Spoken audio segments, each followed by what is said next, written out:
We are going to be getting started right at the top of the hour today. We have a few housekeeping notes. Those of you who have been with us the last couple of days have already heard these, but we will review them real quick. So join the conversation today using our chat window here in Zoom, or if you're joining us in YouTube, we are watching YouTube comments as well. Please introduce yourself. Tell us your name, your affiliation, and what you're excited to learn about today. And make sure that you send chat messages to all panelists and attendees so everyone can see them.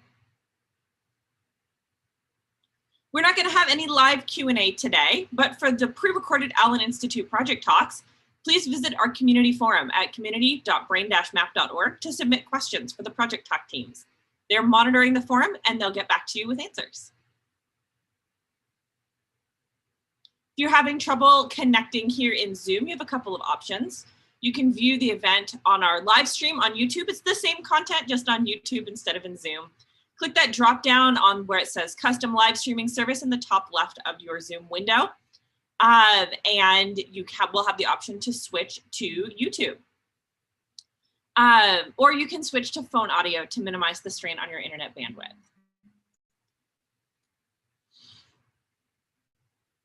Here's our agenda for today. We're going to have 4 Allen Institute project talks and some remarks from Christophe Koch and Honghui Zhang. We're not going to have breaks during the program today, as it's being live streamed and recorded so you can catch up anytime.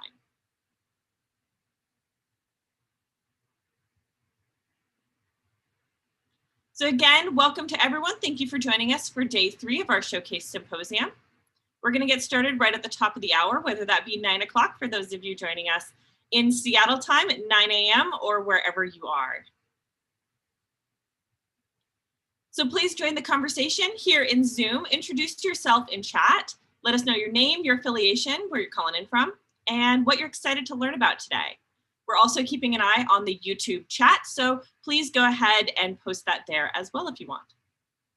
And here in Zoom, please make sure to send your chat messages to all panelists and attendees so everyone sees your comments. We're not going to have any live Q&A today. For those pre-recorded Allen Institute project talks, you can visit community.brain-map.org and hit the showcase tag to submit questions for the speakers, and they'll be monitoring those to answer your questions after the event. We've had some good conversation going on the forums from the last 2 days from those project talks. They are still monitoring those, so if you have lingering questions from the project talks that we've already heard, you can visit and they will see those questions. If you're having trouble connecting here in Zoom, you have a couple of options. You can view the live stream on YouTube. It's the same content, just on YouTube instead of Zoom. You can get there by hitting the Live on Custom Live Streaming Service button here in Zoom and then select View Stream. That'll take you right there. Or just visit our YouTube channel. Or you can try switching to phone audio to minimize the strain on your internet bandwidth. Here is our agenda for the day. We're not going to have any breaks during the program. It's being live streamed on YouTube, so you can rewind and rewatch it at any time if you need to step away for a few minutes. So we're now at the top of the hour, so I am going to hand it over to Saskia to do our introductions.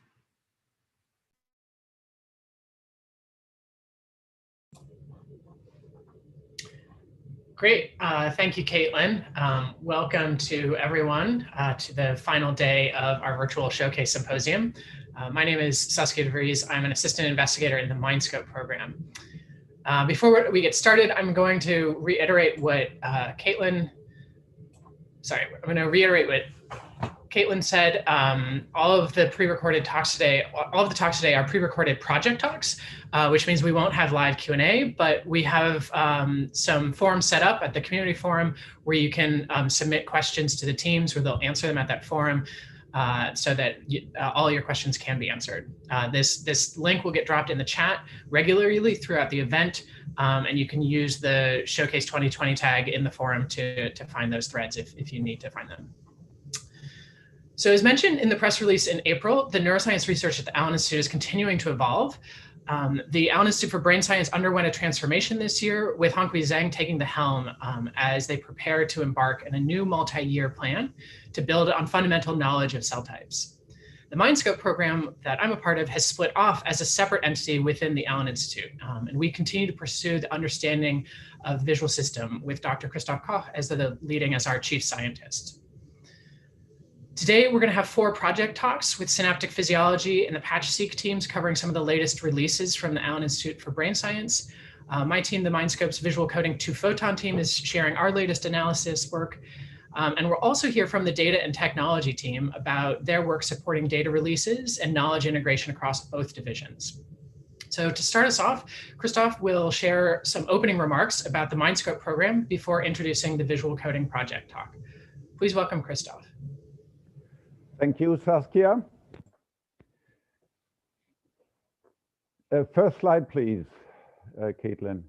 So this continues our mission to understand the transformation in coding and decoding that leads from, the rain of photons on the retina to behavior and conscious experience by observing at a large scale, by perturbing and by modeling the physical transformation of signals that take place, particularly in the cortical thalamic system within a few action perception cycles. Next slide. So our core resources are built around what we call the brain observatory, where we do similar to an astronomical observatory, we do large-scale imaging. We've built 3 large-scale pipelines. You've heard already about 2 of them in the past 2 days. One is around behavior. The second one is around neural pixel. And the third one, which is based on optical physiology, you'll hear immediately afterwards. And the idea is to combine these 3 pipelines in a highly synchronized manner so we can observe the behavior of thousands or tens of thousands of cells and interpret them and then model them at a variety of scale, either using very abstract model or point models or very detailed biophysical model. Next. So some of our achievements over the past half year since we split off in April, as Saskia was mentioning, we finished the analysis, next slide, of the neural pixel surveys in what we call visual coding, where the mice are running. We recorded on the order of 100,000 neurons using 6 simultaneous neural pixel recordings, primarily in 6 visual cortical areas and in 2 visual thalamic areas. And we related that to another large-scale survey that we've carried out over the last 8 years, which is the mesoscopic connectivity analysis, in which we discovered a hierarchy across the cortical thalamic system. And so here we're very nicely aligned. You heard that 2 days ago, the anatomical hierarchy with the functional hierarchy that we discovered. And we released the data already last year. It's a very large-scale data release, and every neuron, you have all the data, also the control data, and each of those 100,000 neurons is registered to our common coordinate system. Next slide. Next. So we also related the optical physiology data set to the electrical recording data set.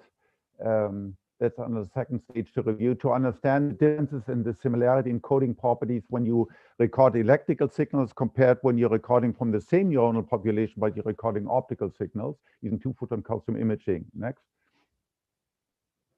We finished the data collection for large-scale optical recording in mice trained to detect changes in the sequence of images. This was the visual behavior pipeline you heard about earlier on. Next. We initiated production run. This was very challenging during the COVID, but nonetheless, we initiated production run on the same visual behavior survey, but using neural pixels. So once again, we'll have both optical recording as well as neural pixel recording, with each of the modality having preferred, having advantages, and of course also some drawbacks. Next. We're working on more advanced version of these neural pixel silicon probes, particularly Ultra, where we have much higher density. We'll be getting next year access to optical, to combined neural pixel optrodes, and we're working on trying to also use both recording as well as stimulating on the same neural pixel probes. We're offering workshops to train the community, open source acquisition, and of course the open source software called E-phys by George Siegel. Next. we are doing this very ongoing, very high resolution, very accurate modeling of visual cortex using several levels of granularity, both point models as well as these very detailed biophysical models, including now the local field potential. Next. We are working on a powerful deep learning machine learning algorithm called deep interpolation that generalizes essentially to any spatial temporal imaging, whether that's optical physiology, electrophysiology, fMRI, EEG, etc., that effectively removes independent noise from the data. Next. We're negotiating, we're in the final stage of negotiating with NIH about an open scope. So the extension of the open scope project that was internally funded over the last 3 years, it's now hopefully it will be externally funded, where up to 4 external proposals each year selected from outside proponents that have some idea that they want to test and run on our data set that includes behavior, single and multiplane optical imaging, as well as neural pixel observation, and then making all the data available to the external group. And next, finally, we're getting ready to initiate 10 new projects. These are both 3- and 5-year projects over the next 5 years to exploit these pipelines. And together with our colleagues at the Allen Institute for Brain Science at Hong Kong is leading our knowledge of EM connectomics and the molecular characterization of cell types to link structure to function. With that, I'd like to thank our team, all the team members that particularly in this year under phase 2, under very challenging conditions that continue to work both inside the building as well as from home, and our donor, Paul Allen. And with that, I'd like to hand it off with one of the pipelines, the optical physiology pipeline, and that will be led off by Saskia. Yeah. Today, we're going to tell you about the 2-photon pipeline used in the visual coding project. This is a pipeline where we leveraged the transgenic tools to be able to record simultaneous activity from hundreds of neurons recorded simultaneously using our high throughput imaging pipeline. We use this in the visual coding project in order to record the responses of neurons in the visual cortex to a standard set of visual stimuli that include gratings, noise, natural scenes, natural movies. This pipeline was launched back in June of 2016 with the first data release, where we collected data from 4 different Cre lines that had been imaged in 4 different visual areas in the mouse visual cortex. This on the left shows you a screenshot from the website from that first data release, highlighting the data that was collected. That's also shown on the table on the right. And over the couple of years, we expanded this data set until our final data release in October of 2018. And we expanded it by recording from more Cre lines, from a total of 14 different Cre lines that limit the expression of our calcium indicator to particular neurons, either excitatory or excitatory neurons that are found in particular layers of the cortex. We also expanded it by by collecting data from more of the different cortical areas in order to better sample the full cortical circuit. Since our final data release, there have been a number of papers and publications that have come out, both from internal and external scientists using these data, including our platform paper that was published about a year ago. I'm going to tell you a few highlights from that paper before we go on to tell you about some of the new work that's been going on within this project. One of the key questions that we were looking at in establishing this data set was whether there were big differences in the visual responses across different Cre lines. And when we look in our data set, primarily here focusing in V1, these plots are comparing different metrics of visual response properties that we can quantify in terms of spatial and temporal tuning properties of neurons. And comparing the different excitatory Cre lines, we see that by and large, the excitatory lines all look fairly similar. There are some differences, many of which map more cleanly onto layers than onto particular Cre lines. And there are some subtle places where we do see some small differences, but by and large, the excitatory Cre lines all look very similar to one another. The inhibitory Cre lines, on the other hand, show notable differences. In comparing the VIP and somatostatin neurons that we sampled in this data set, Not only do these two interneuron populations look very different from one another in regards to these types of metrics, but they also look very different from the excitatory neurons as well. This suggests that these inhibitory neurons play very unique roles in the cortical computations. Another key feature in this data set was that the visual responses of neurons were highly variable. Just looking here at this raster plot of activity from one experiment, there's about 50 neurons here from an entire imaging session.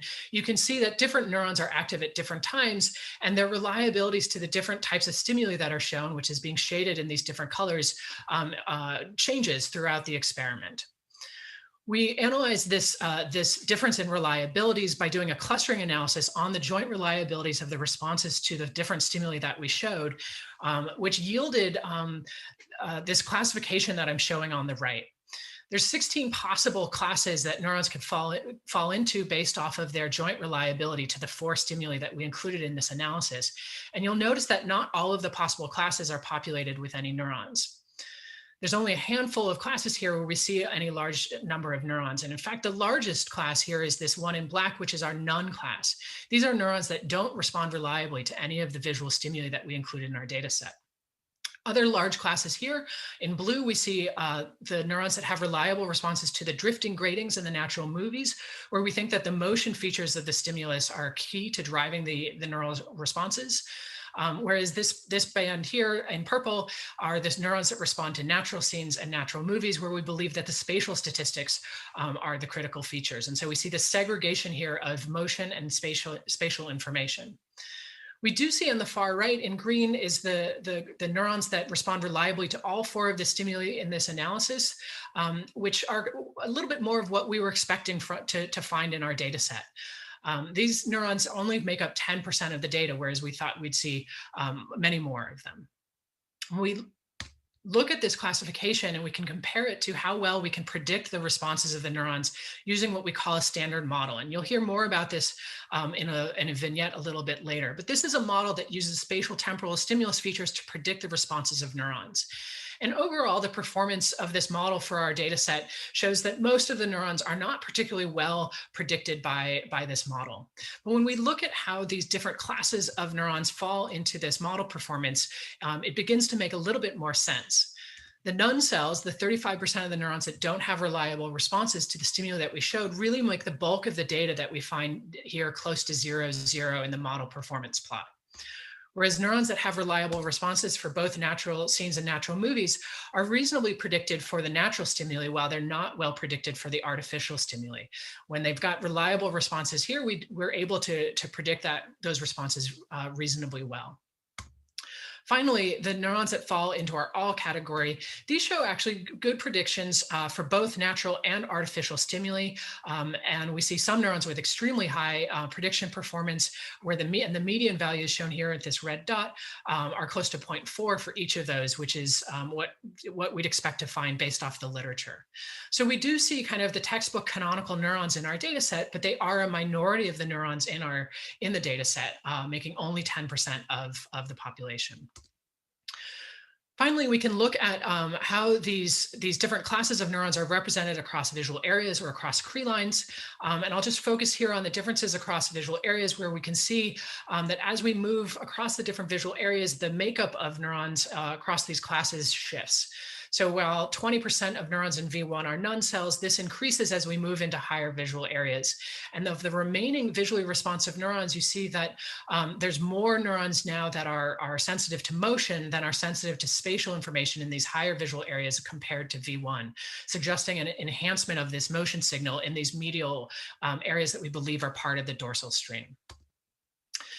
So moving forward, I'm going to introduce the vignettes that you'll be hearing from to tell you about some of the work that we've been doing in the past year with this data set. First, you're going to hear some work that we've done leveraging this large data set in order to better understand this recording modality by directly comparing it with the complementary NeuroPixels data set. And Peter Leda-Howich will tell you about the work that he and Josh Siegel have been doing in order to better understand these two modalities. Then Natalia Mesa will tell you work she's done that leverages the standardized nature of our data in order to compare inclusion criteria that have been used across other studies that have done similar experiments but come up with contradictory results, and how she's able to use our data set to better understand that. Then we'll tell you about work that we've been doing collecting new data. First, in terms of adding territory to our data, Kat North from the neurosurgery team will tell you about a new surgical procedure that implants a window that gives us optical access to lateral areas so that we can sample visual responses in what we believe is the ventral stream. And Jun Zhuang will tell you about his work imaging LGN axons projecting into the visual cortex, where he already sees this segregation of motion and spatial information. And then finally, we'll tell you about new work where we've been able to leverage our pipeline in order to collect responses to new stimuli. First, Dan Millman will tell you about his analysis of our contrast data set, particularly focused on the unique role of VIP interneurons in the cortical circuit. And then Michael Bice and Stefan Mihalis will each tell you about work that's been done leveraging a data set we just finished collecting, focused on better understanding the representation of visual signals and understanding the sources and the functions of the noise in the data set that we've collected. With that, I will wrap up and we will turn it over to Peter to begin the vignettes.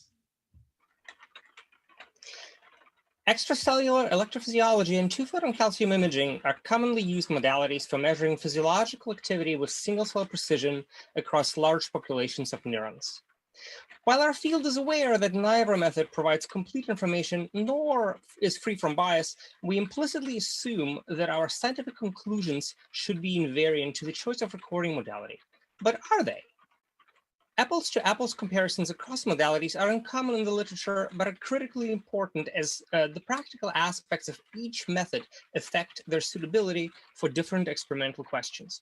With our Brain Observatory, two-photon and NeuroPixels datasets, we are in a unique position to minimize the experimental differences across modalities as much as possible.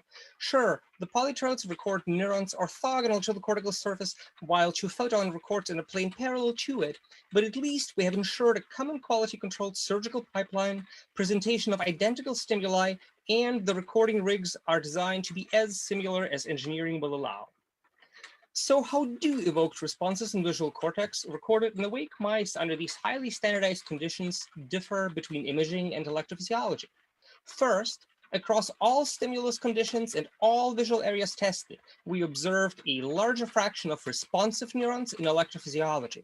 Second, we see higher stimulus selectivity in calcium imaging. Last but not least, there was no discernible trend in preference distributions. Can the differences in responsiveness and selectivity be reconciled? We show that the higher selectivity in imaging can be partially recovered by applying a spikes to calcium forward model to the electrophysiology data. For that, we used ML-spike to generate simulated fluorescence traces from each NeuroPixel spike train, which did not affect preference of stimulus condition. Note that after the transformation, the distributions of lifetime sparseness computed on synthetic 2P data look very similar indeed to those derived from real 2P data. However, the forward model alone could not reconcile differences in responsiveness, at least not without also subselecting neurons based on event rate or level of signal contamination as quantified by interspike interval violations. This suggests that differences in responsiveness more likely reflect neuronal sampling bias or cluster merging artifacts during spike sorting, rather than flaws in event detection from fluorescent time series. Due to time constraints, I was only able to paint a truncated picture of this work for you today, but our full preprint is available on bioRxiv. I would be remiss not to mention that owing to Michael's initiative, it even drew some attention from MC Hammer. This work will not have been possible without the invaluable contributions of many Allen Institute colleagues. I would like to highlight my amazing co-authors, particularly Josh Siegel and Saskia de Vries. Thank you all for listening. Next, you will hear from Natalia Mesa about the effect of inclusion criteria on visual responses. Calcium imaging studies require the use of inclusion criteria to identify responsive neurons. There have been 5 recent studies that have used calcium imaging to measure the preferred tuning properties of layer 2-3 pyramidal neurons in mouse visual areas. These 5 studies have employed different inclusion criteria and report different, sometimes conflicting results. Critically, these studies also have different experimental conditions that could influence outcomes.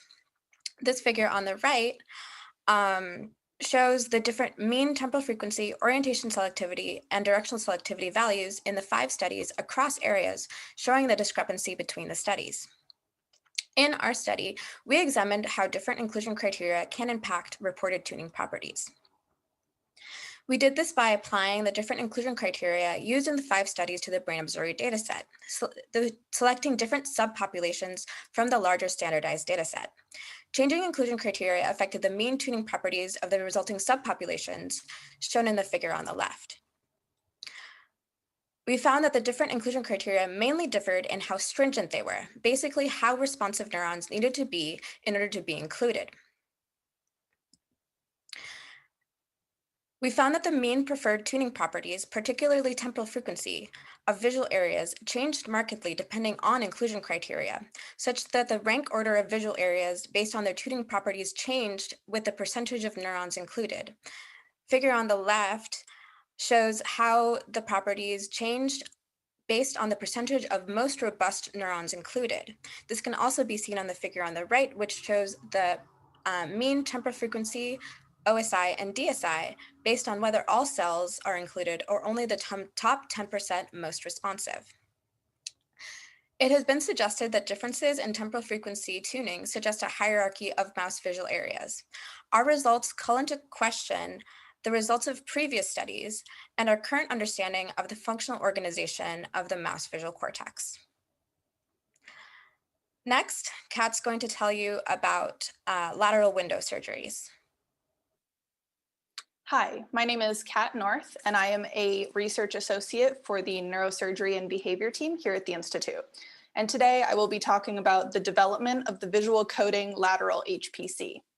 This surgery was needed in order to target ventral stream visual areas, such as POR and LI, that will help complete the full data cube.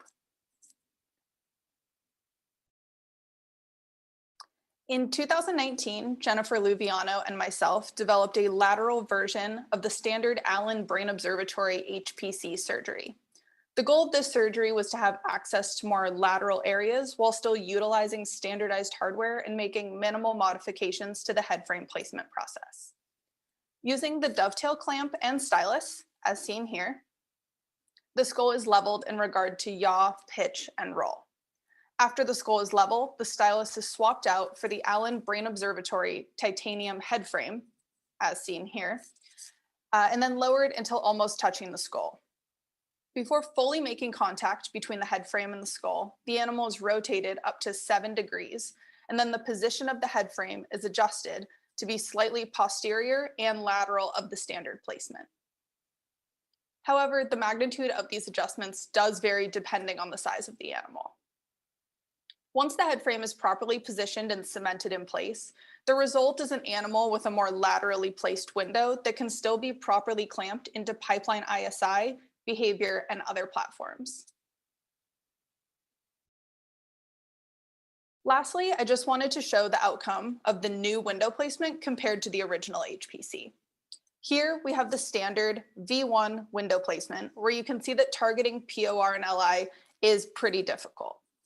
But in the more lateral placement, you can see that POR and LI, seen here and here, are much more visible and easy to target. With this new surgery, we have been able to successfully target the ventral stream areas of interest, and we have begun collecting data from them.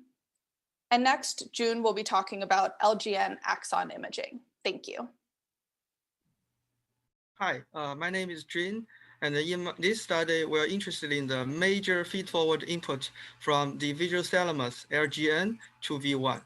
To study these inputs, we specifically labeled calcium indicators into LGN cells and imaged their axonal activity in V1. Consistent with the previous studies, we found 2 major functional types that are largely separate. One type is sensitive to the stimulus location with a tight spatial receptor field, but was insensitive to the motion direction, while the other type was sensitive to the motion direction with strong direction selectivity, but did not show a spatial receptor field. Only a small amount of photons were sensitive to both spatial information and motion direction.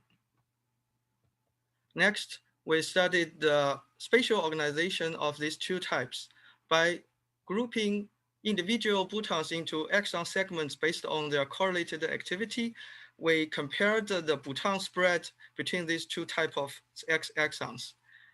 And we found the direction selective axons had significantly larger boton spread than the location sensitive axons, indicating they have bigger axonal arbors. But how will that affect thalamocortical information transformation? To study this, we compared the response properties of LGN botons and the V1 neurons. As you can see, in the direction selective pathway, there is drastic difference between the preferred direction distribution between LGN botons and the V1 cells, indicating the direction information has gone through complicated integration from LGN to V1, likely mediated by their large axons. While in the location-sensitive pathways, both LGN botons and the V1 neurons showed almost identical retinotopic maps and the retinotopic scatter, indicating the location information is relayed from LGN to V1, likely mediated by their small axons. In summary, this study demonstrated two parallel pathways from LGN to V1 with distinct function and structure. Next, Dan Millman will introduce you his study on different types of cortical inhibitory interneurons. As Saskia mentioned, one of the truly striking results from the Brain Observatory's initial study of visual responses was that two types of inhibitory interneurons that we recorded from have very different response properties, both from each other as well as from excitatory neurons. Where this effect was most pronounced were the responses to high contrast grading stimuli. The importance of the fact that the gradings were high contrast will become apparent in a moment. Here, I'm highlighting the responses of somatostatin and VIP interneurons. The somatostatin interneurons, nearly every one of them responded when we presented these gradings, and they responded on virtually every time we presented the grading. In contrast, the VIP interneurons, very few of them responded to these types of stimuli, and the ones that did responded very rarely. This relationship between somatostatin and VIP neurons was very interesting to us because these aren't just two unrelated types of interneurons, but in fact, we know from the anatomy that they form a very special circuit in which the VIP and somatostatin interneurons inhibit each other. And this regulates the amount of inhibition that pyramidal neurons receive because somatostatin neurons inhibit pyramidal neurons, whereas VIP neurons just inhibit the somatostatin neurons. This suggests that the balance of activity of VIP and SST neurons is crucial for regulating that inhibition to the pyramidal neurons. And we hypothesized that this balance would change with stimulus contrast. Therefore, we undertook a survey in which we measured responses across stimulus contrast. And here I'm highlighting just the responses to VIP and SST neurons, which revealed that the VIP neurons are selected for low contrast gradings, whereas the somatostatin neurons are selective specifically for high contrast gradings. We then followed this work up with a modeling study in which we incorporated the known connectivity of the network, and we're able to show that ultimately those interactions result in a scenario in which the VIP neurons are selectively enhancing the responses of pyramidal neurons to weak stimuli, whereas at high contrast, the network is more concerned with maintaining stability.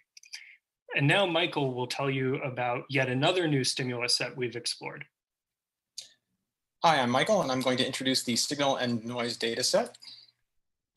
One of our findings from the Brain Observatory is that standard models work for very few of the neurons. As Saskia mentioned, the largest single class in our functional clustering corresponded to cells that reliably responded to none of our stimuli. This is true for both neuropixels and two-photon modalities. Correspondingly, fitting models that include both simple and complex response properties result in very small fractions of explainable variance for most neurons. The results shown here on the bottom right are for VisP, also known as V1, but the results in other areas and layers are similar. There are several possible explanations for this finding.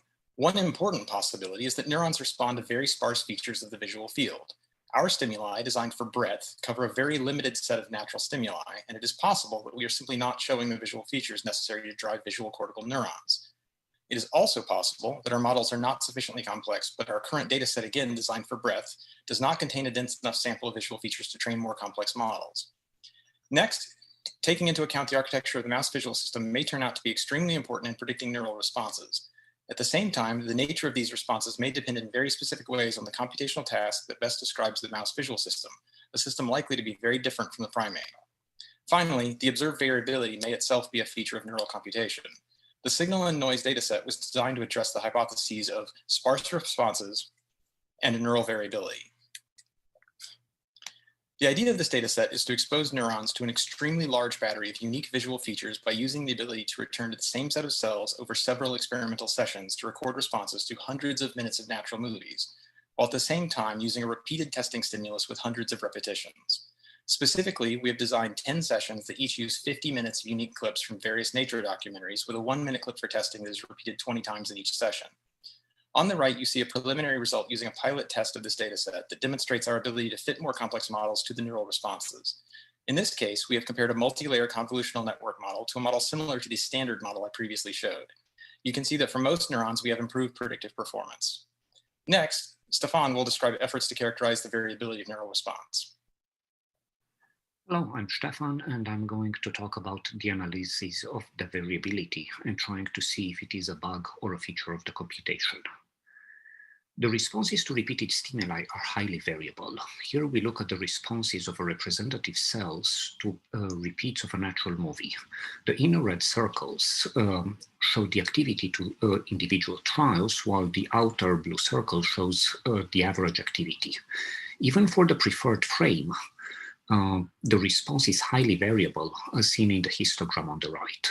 Not only is it variable, but the distribution is surprisingly non-Gaussian. It is as if neurons in a fraction of the trials simply do not respond, or they drop out of the computations in those given trials. While such a behavior for neurons seems detrimental to the computation or to the function implemented by the network, dropping out neurons during training has been proposed as a method to improve generalization. The right, we see similar distribution plotted for a neuron responding to repeated stimuli during the learning phase of a network with the same parameters as those used in the original work from Hinton's group. Such a behavior does not exist only for the example neuron shown, but rather is present across areas. As we see in the top right, Gaussian mixture model with 2 components is the best model for, of those we tried for about half of the cells across areas. These distribution fits are not the result of peculiarities of calcium signaling. We obtain similar results in fitting these distributions from electrophysiological measurements with the same stimuli. In conclusion, we have seen that the activity of the neurons in response to repeated stimuli is highly variable, and the neurons seem to have trials in which they miss the opportunity to respond similarly to the activity during the training phase of network trained with dropout. This leads to low average trial-by-trial correlation, as seen in the blue graph. However, when averaged across multiple trials, the activity is highly reliable, as seen in the orange graph. Lastly, Saskia will give concluding remarks. As you can see, this project has been able to generate a really large data set, which is able to support a lot of different types of analyses and scientific questions. None of this work would not be possible without the large team contributions of everyone who's contributed to generating and analyzing this data, which includes our engineering team, the lab and animal services, the neurosurgery and behavior team, the optical physiology pipeline team, our technology team, everybody in MindScope and project management, as well as institute leadership and administration for overseeing all of this work. Finally, we want to thank Paul Allen for his vision, encouragement, and support in enabling this type of team science.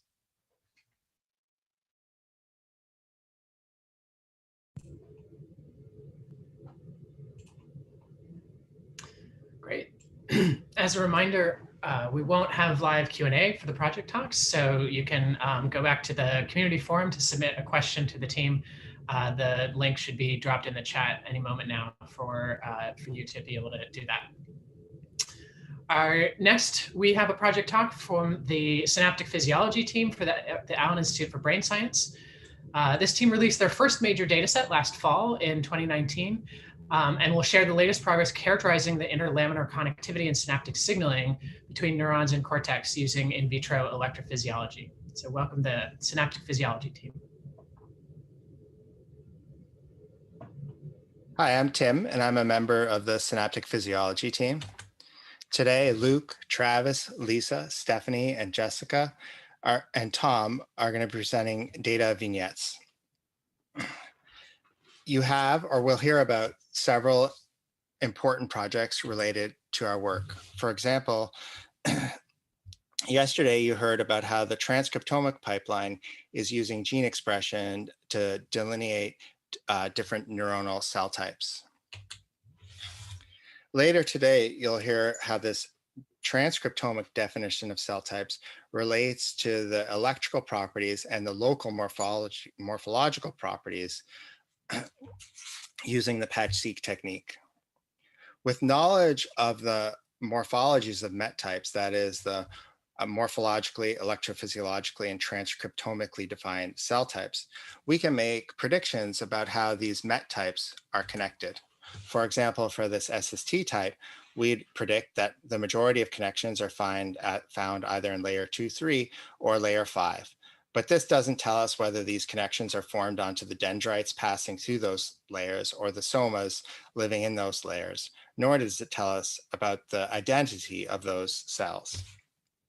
Ultimately, it's necessary to relate the local morphologies from the Patch-seq experiments to the morphologies that come from the careful reconstructions of the electron microscopy data set.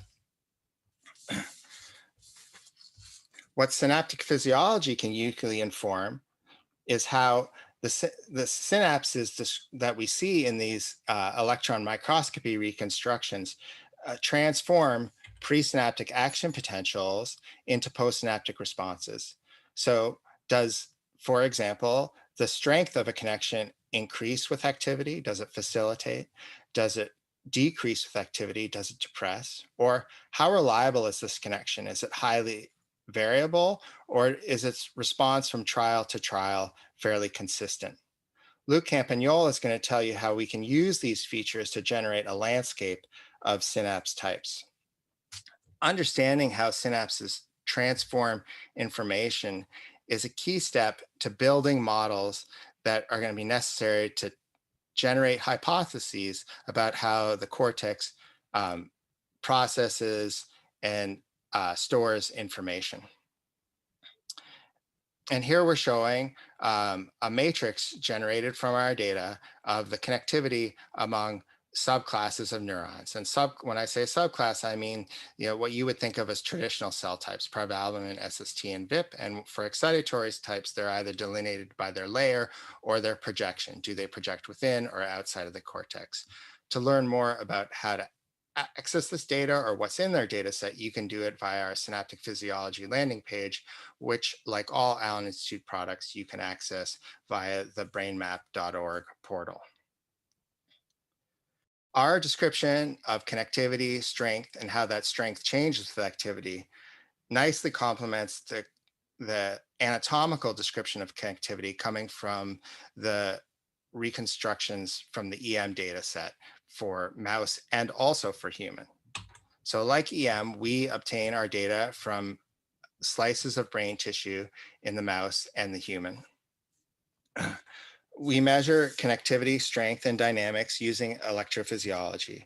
Specifically, we record the postsynaptic membrane potential while stimulating the presynaptic cell, either with light, and Travis is going to tell you more about this, or with another pipette and electrical current injection. When we stimulate action potentials with electrical current injection, we gain high resolution timing information about the presynaptic spikes. We trade off this timing information for throughput That is the ability to measure more connections in a single experiment when we stimulate with light.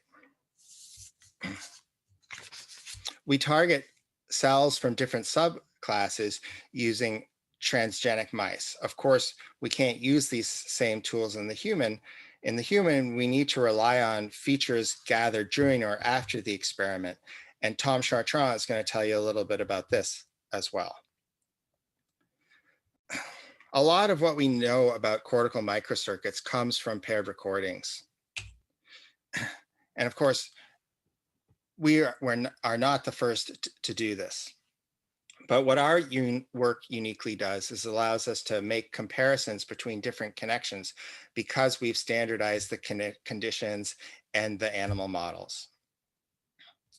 Nevertheless, we have learned a lot from this previous work. And one of the major results of it is that the connectivity between different cells declines with distance. And perhaps the most well-known work describing this phenomena comes from Henry Markham's lab, where Rodrigo Perrin made recordings from up to 12 neurons at once in the juvenile rat somatosensory cortex from layer 5 pyramidal neurons, where you can see for adjacent cells, the connectivity rate is a little over 20% and declines to around 5% at 300 microns. We observe the same decline in connectivity with distance in our data set, but our plots look a little different, and I want to take a moment to describe them. So imagine recording from 2 cells at a time, and we stimulate one to fire action potentials. If we see a corresponding response in the postsynaptic cell, it gets a tick in this upper row indicating it was connected. However, if we don't see any response, it only gets a tick in this lower row indicating that the synapse was probed but no connection was found. We can bin this data to generate the stair steps you see here and the corresponding confidence intervals shown in dark gray. We can then fit the raw data using a Gaussian and a maximum likelihood estimation method to generate an estimate of the maximum connection rate for this connection type. And so we can see for excitatory to excitatory connectivity in our data set, we see a maximum connection rate of around 4%. Our understanding of the distance dependence of connectivity comes almost entirely from measurements made in brain slices. In human, working with slices is the only option. However, we know that the action of cutting slices severs connections. To address this issue and others, Stephanie is going to tell you about corrections we can apply to our connectivity estimates to get closer to the true connectivity rate. This will be followed by Travis's description of high throughput measurements of connectivity and Tom Chartrand's analysis of the human data to differentiate the cell types found in the human cortical microcircuit. Luc Campagnol will describe the synapse types based on modeling and features extracted from our experimental data. And finally, we'll conclude with Jessica Trin and Lisa Kim's presentation on the probing of connectivity among transcriptomic cell types using multi-patch-seq. Thank you very much. Thanks, Tim. I'm Stephanie Seaman, and I'm going to tell you a little bit more about how we can correct our estimation of connection probability in the mouse data. And so as Tim mentioned, we see this Gaussian relationship between connection probability and intersomatic distance, but there are other factors that can influence our ability to detect a connection. And we've identified 4 that fall into a couple of main categories. One being, and we've turned this corrective analysis correctivity to correct the connection probability estimate. So we can see that effects of the cortical slice preparation, such as cutting of presynaptic axons and the depth of the pair from the slice surface can have effects, as well as our ability to measure postsynaptic responses in our electrical recordings. And so I'm just going to highlight 2 of these today, in each category. First, looking at presynaptic axon length, and then looking at the number of responses we need to average in order to faithfully detect a connection. So first, as Tim mentioned, during the slicing process, axons can be cut at the slice surface, while others can stay intact within the 350 micron thick slice. And the morphology team has quantified our axons, over 3,000 of them from biosight fills, and they measured up to 200 microns of axon, at which point we termed them intact. And over 75% of our axons, presynaptic axons, were intact.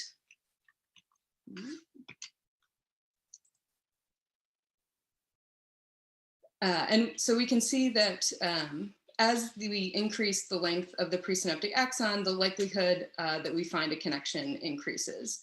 And so, of course, in vivo, all of the axons are going to be intact. And so if we correct for this and only include pairs in our connectivity estimate in which the presynaptic axon was intact, we can see that our peak connection probability now reaches up to about 13%, whereas before it was just under 10%.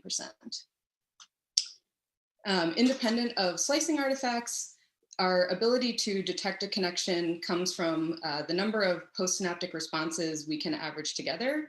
And so here we see individual responses to presynaptic spikes in gray with the average in orange. And here we're looking at just 50 responses. And we would say that likely there's no connection here. Though as we increase the number of responses that we are able to average together, we can see that a connection emerges here, not only in the average, but in individual trials as well. And so again, we see this relationship where as we increase the number of average postsynaptic responses we're able to average together, the likelihood that we find a connection increases. And so we picked a threshold of 500 presynaptic test spikes because that constitutes a full run through of our stimulus set. And by only including these pairs, we again see this corrective increase in peak connection probability to, again, 13%. So just quickly adding on these other two metrics, the depth from the slice surface and the signal to noise ratio of the postsynaptic response, we see that these two metrics have a moderate effect on our corrective estimate of connection probability, mostly because they're very highly related to these other two that we just went through. However, together, all of these have a more than doubling effect on our estimate of the true connection probability. And now with these sorts of data, we can start to use these corrections in our data and others. So one reason that we're able to do this analysis is because we probed tens of thousands of possible connections. And now Travis is going to tell you a bit more how we can increase that throughput even further by combining multi-patch experiments with 2P optogenetics. Thanks, Steph. So it was a few years ago now that we started to explore if and how we could use photostimulation to probe more synaptic connections with each slice and with each person's workday. But we also wanted to try and preserve as much of the precision that comes with patch clamp physiology as we could. And so we found that an effective way to do this is with something called two-photon optogenetics. So this means that we drive opsin expression in a genetically defined subset of cells using various Cree lines. And then we photostimulate these cells with a short pulse width two-photon laser, or excuse me, with a short pulse width infrared laser. And this leads to optical sectioning similar to that seen with two-photon imaging. So every time we branch out to a new Cree line, we perform characterization experiments like the ones I'm showing here, in which we carefully measure the temporal and spatial resolution of our stimulation. So this is a recording I made from a neuron labeled by the pink Cree line that targets layer 2-3 excitatory neurons. And we find reliable light-evoked spikes with each stimulation. We also measured the spatial resolution by moving the photostimulus away from the cell, both within the imaging plane and axially. I'm showing you examples from axial offset here.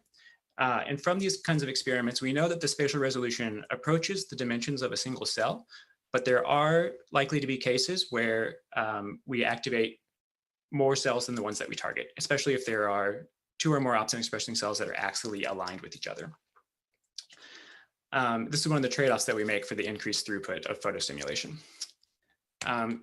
So this is an example of a multi-patch, multi-photon experiment measuring excitatory connectivity within layer 2-3 using the pink Cree line that I mentioned on the last slide. And in this case, I've patched 4 neurons The cells that I've labeled A through C were layer 2-3 pyramidal neurons, and cell D was a fast-spiking interneuron, likely a parvalbumin expressing cell. I've tested close to 200 connections in this experiment, but I'm just showing 12 probed connections here, or in other words, the responses to 3 photostimuli. So we see that when I photostimulate cell 1, we see EPSPs generated in one of the pyramidal neurons, cell B, but in none of the other cells, whereas photostimuli 2 and 3 converge onto the fast-spiking interneuron.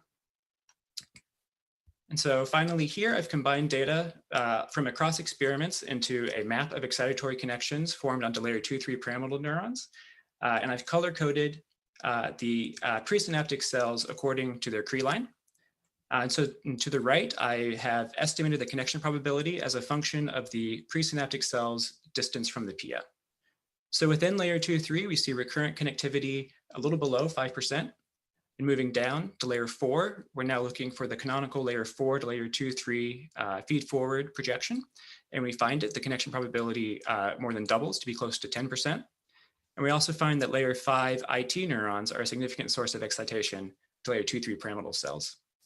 By contrast, excitation from layer 6 corticothalamic neurons was rather sparse.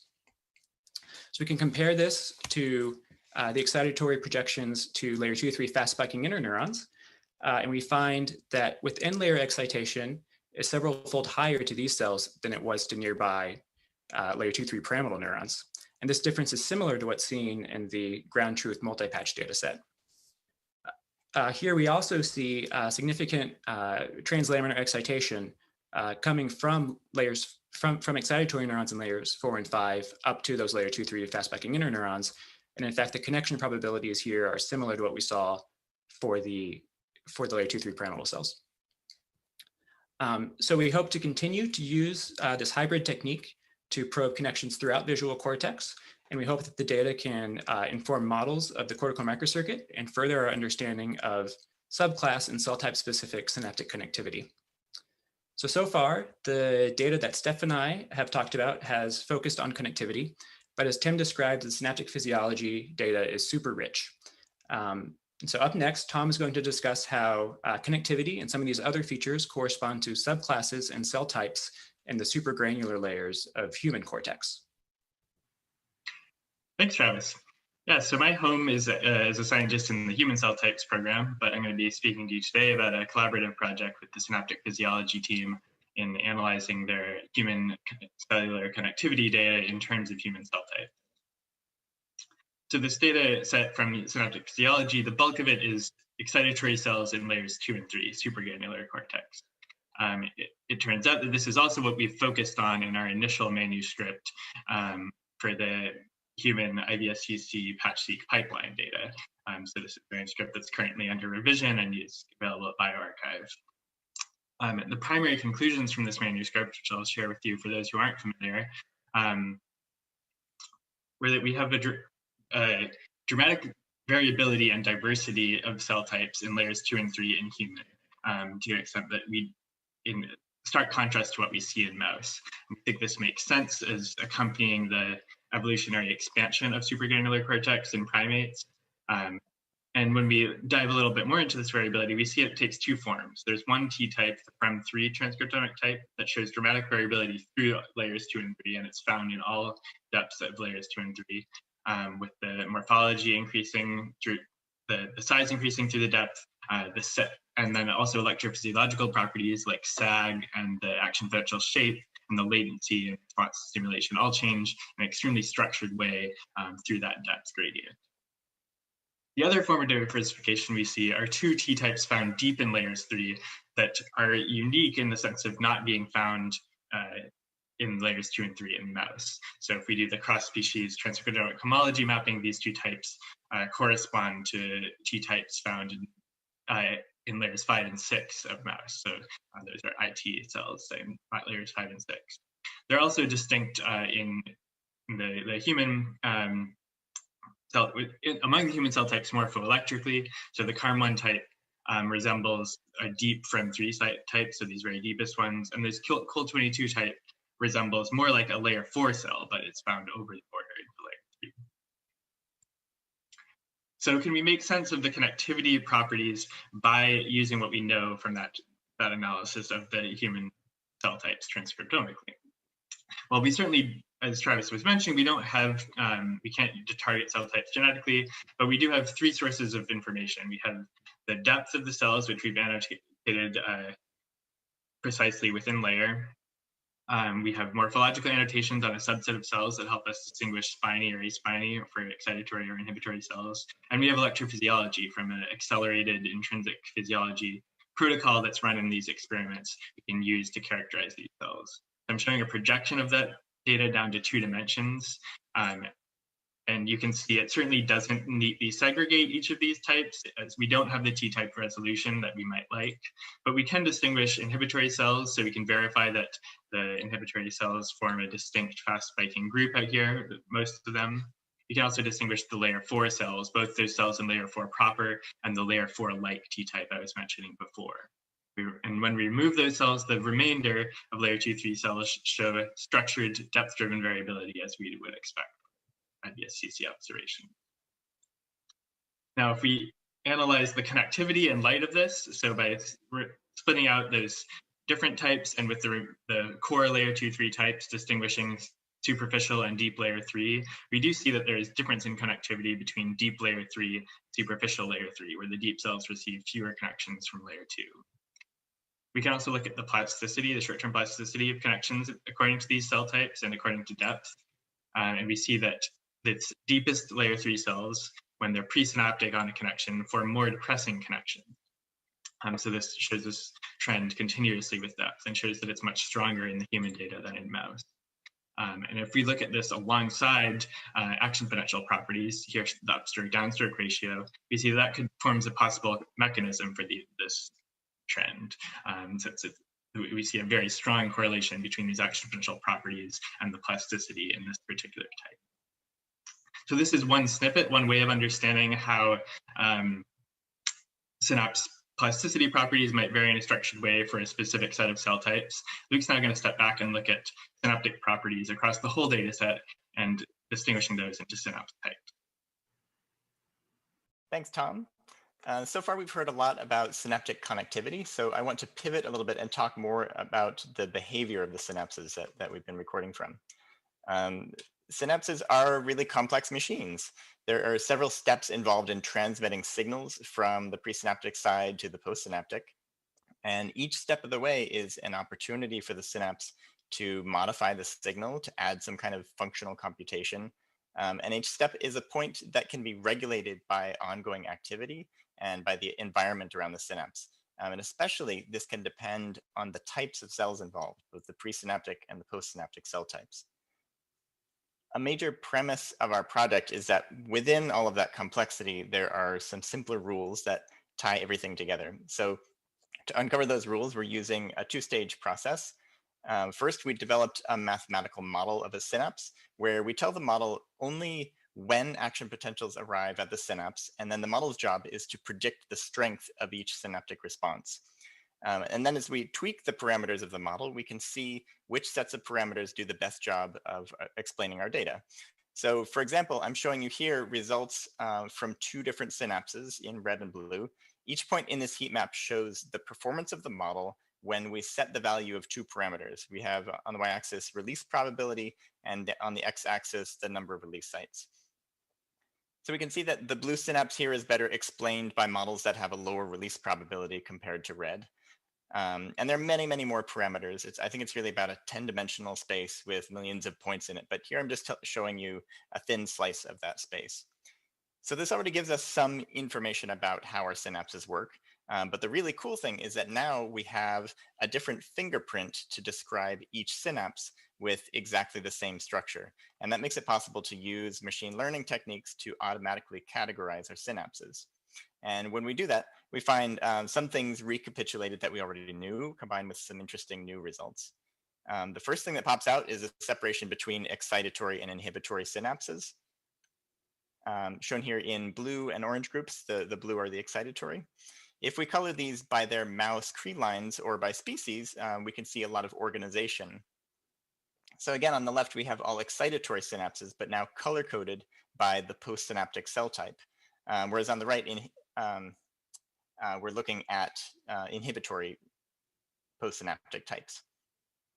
And we find an interesting result here, which is that excitatory synapses seem to differentiate their postsynaptic targets by cell type, whereas the inhibitory synapses do not. This is still preliminary, but it's a potentially important result for us. When we look at human synapses, we find a lot of overlap within the mouse, but also some areas of the map that seem to be unique to the human. And we're still looking into what makes those synapses unique. So these are examples of the kind of patterns that we're looking for. A major curiosity for us, though, is how finely this structure depends on cell type. We see many differences defined at the level of coarse cell classes, and so now we want to look more deeply at subdividing those types. So up next, Jessica Trin and Lisa Kim are going to tell you about the work that they have done using Patch-seq to read transcriptomic information during multi-patch experiments. Thanks, Luke. As mentioned, Lisa and I will discuss the current work we're doing. So Patch-seq is a technique that uses existing patch clamp methods to extract the nuclei of probed cells post-stimulation. This technique allows us to draw correlations between morphoelectric and transcriptomic data types for a more holistic representation of cells. Applying this method to multi-patch, where 2 or more cells are recorded from, can add to neuronal characterization with synaptic physiology as a 4th modality. From our multi-patch coarse matrix experiments, we see that from our connection probability matrix, the connectivity is higher in layer 2-3 of mouse visual cortex, especially for p-valve to p-valve, p-valve to layer 2-3 pyramidal, and vice versa. Within this layer, there are also fewer T-types, which allows us to probe more connections when comparing connectivity across T-types. For these experimental reasons, we choose to do multi-patch in layer 2-3 mouse visual cortex. From a mouse sagittal slice, we find a site in layer 2-3 of the visual cortex, where we typically target 4 cells, some of which are transgenically labeled. Each cell is sealed onto and then broken into by a single patch pipette. Once in whole cell, a set of stimuli is applied in current and voltage clamp to look for connections. After whole cell recordings are complete, negative pressure is applied to secure the nucleus onto the tip of the patch pipette and then carefully extracted from the soma of each probed cell. The nucleated sample is then expelled in a buffer solution and sent off to be sequenced by the RNA-seq team and eventually mapped to a transcriptomic dendrogram. Multi-patch-seq does not come without its challenges. To optimize our ability to maintain cells and obtain nucleated samples, we scale down from using 8 patch pipettes to 4, as seen in the schematic. For the time being, we have also lowered our threshold to include all samples, nucleated and non-nucleated, to maximize data collected from a single experiment. While the data we collect from these experiments are still preliminary, we hope to improve our throughput with future automation and refinement of our protocol. The data collected from whole cell recordings are revisited in analysis and further assessed using tools and programs our team has built, which Lisa will discuss.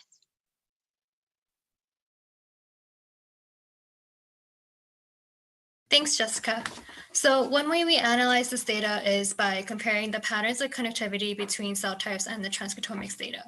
For example, here we recorded from 4 cells in layer 2-3, 2 SST cells in green, 1 PV cell in red, and 1 unlabeled cell. The right image shows how when the presynaptic cell spikes, the response of the other cells are shown in the same column. In the first column, when cell 1 spikes, cell 2, 3, and 4 show a small depolarizing response after the spike, which indicates an excitatory connection. When cell 2, 3, and 4 spike, cell 1 shows a hyperpolarizing response, which indicates an inhibitory connection. There are no responses seen among cell 2, 3, and 4, which indicates that there are no connections between those cells, shown here in this schematic. As Jessica noted, after we record from these cells, we extract a nucleus for each cell and send them off to be transcribed. For this experiment, we see 3 out of 4 cells mapped directly to the terminal leaf node or the T type, while cell 2 mapped to the subclass level. As shown with cell 2, we sometimes don't map directly down to the leaf node like cells 1, 3, and 4. Fortunately, this is still useful data that we can use to see if there are any relationships between T-types and subclass levels, which I will explain in the next slide. As Jessica mentioned, we decided to focus on layer 2-3 because our coarse matrix shows good connectivity between the subclasses. Here we will focus on PV as our presynaptic cell. Our coarse matrix shows high connectivity from PV to PV and excitatory cells and low connectivity to SST and VIP. So the next question we can ask is, do PV T-types have different patterns of connectivity to the subtypes? And we can use cells that only mapped to the subclass level to see this pattern. We can see here that the two PV T-types show similar connectivity patterns as the general PV subclass shown in the coarse matrix, but a slight possible difference when comparing the patterns of connectivity of the two T-types TPBG and RALN to the subclass. From here, we can ask the open question of, do different T-types within the same subclass connect to one another or avoid one another? As you can see here, within the PV T-types, we see that TPBG connects both to itself and to the other T-type. These sorts of data and a lot more of it, we hope to see if there are more nuanced patterns of connectivity at the T-type level.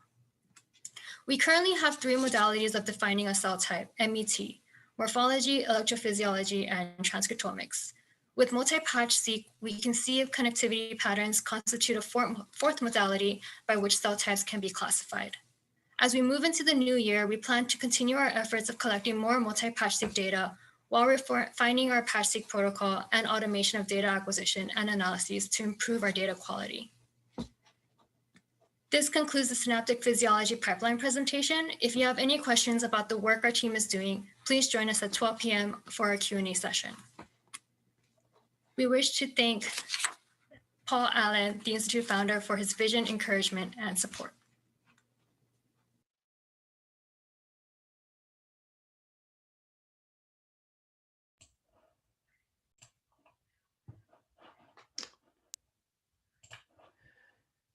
Great, thank you for that wonderful project talk. As a reminder, we don't have live Q&A for these project talks, so you can submit questions to the community forum and the team will answer them there. Our next project talk will come from our knowledge integration data and technology team. In many ways, this team is really a key part of what makes the Allen Institute unique. This team works very closely with our scientists and pipeline teams, supporting a wide range, supporting a wide range of work that facilitates data acquisition and organization, enables the establishment of robust, I don't know what you just did, but it lost my screen, and enables the integration of data into robust analysis pipelines, and of course brings our large data sets to the public.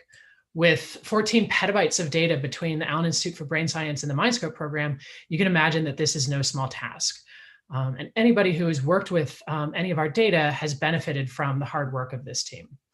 So today they're going to tell you about some of the work that they've done on this front in the past year. So welcome to the Knowledge Integration Data and Technology team.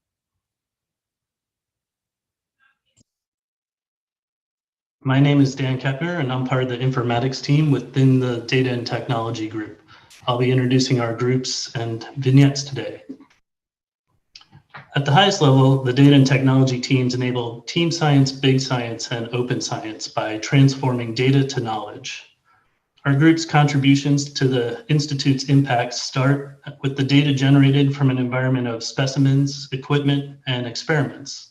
This data takes the form of images, videos, sequences, and electrophysiology traces. Through successive stages, we transform this data into information, extracting and identifying entities like morphological and physiological features. We connect and assemble these features into higher order systems like taxonomies and partonomies. Finally, we serve these systems of knowledge and the underlying data with public-facing interfaces, enabling impact from the Institute's own science teams and the communities. Data and technology has 4 groups with overlapping areas of focus. Infrastructure team handles the storage and organization of data, both raw and downstream products. The informatics team develops and maintains computational pipelines that transform raw data into actionable results. The data integration team builds systems to link and organize results from many different sources. And the product team makes beautiful and functional public-facing interfaces. There are about 35 members within data and technology. Here we all are. Today, you'll be hearing from 8 of us representing the breadth of our work. So we'll start with Jimmy Matthews. He'll be covering data inventory. Matt Aiken and Kat Shalanka will follow that with 2 informatics presentations, first on E-phys recipes and then on optical physiology segmentation. Zach Madigan will cover the cell type taxonomy service. Patrick Ray will discuss ontologies and data models. Cameron Bielstein will discuss the integrated data framework. Aaron Keel will take you through web development tools and products, and Scott Daniel will finish us up with multimodal data visualizations and a prototype web app. Thank you very much. Hi, I'm Jimmy Matthews from the data integration team. I'm going to discuss a new data explorer for finding and accessing public data from the Allen Institute for Brain Science.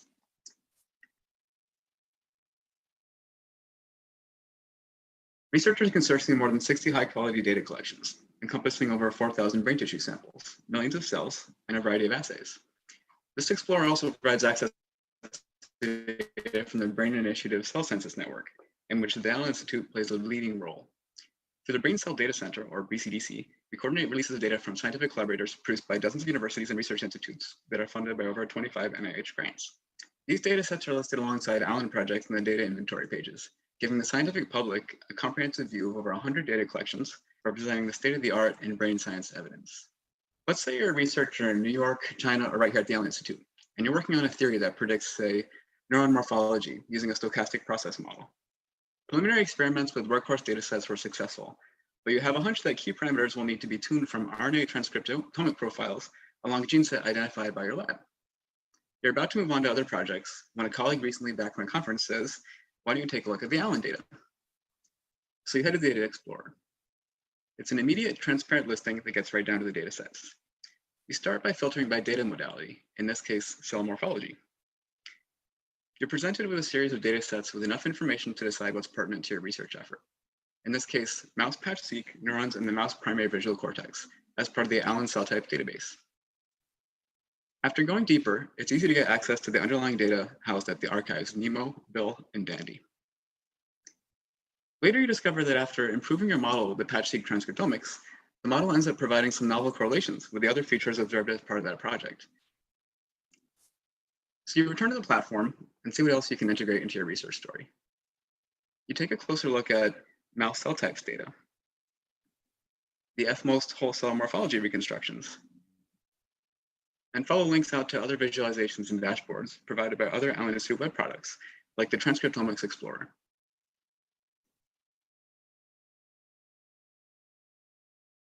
This only scratches the surface of what the Allen Institute's open science initiatives have made available to the public and where we're headed.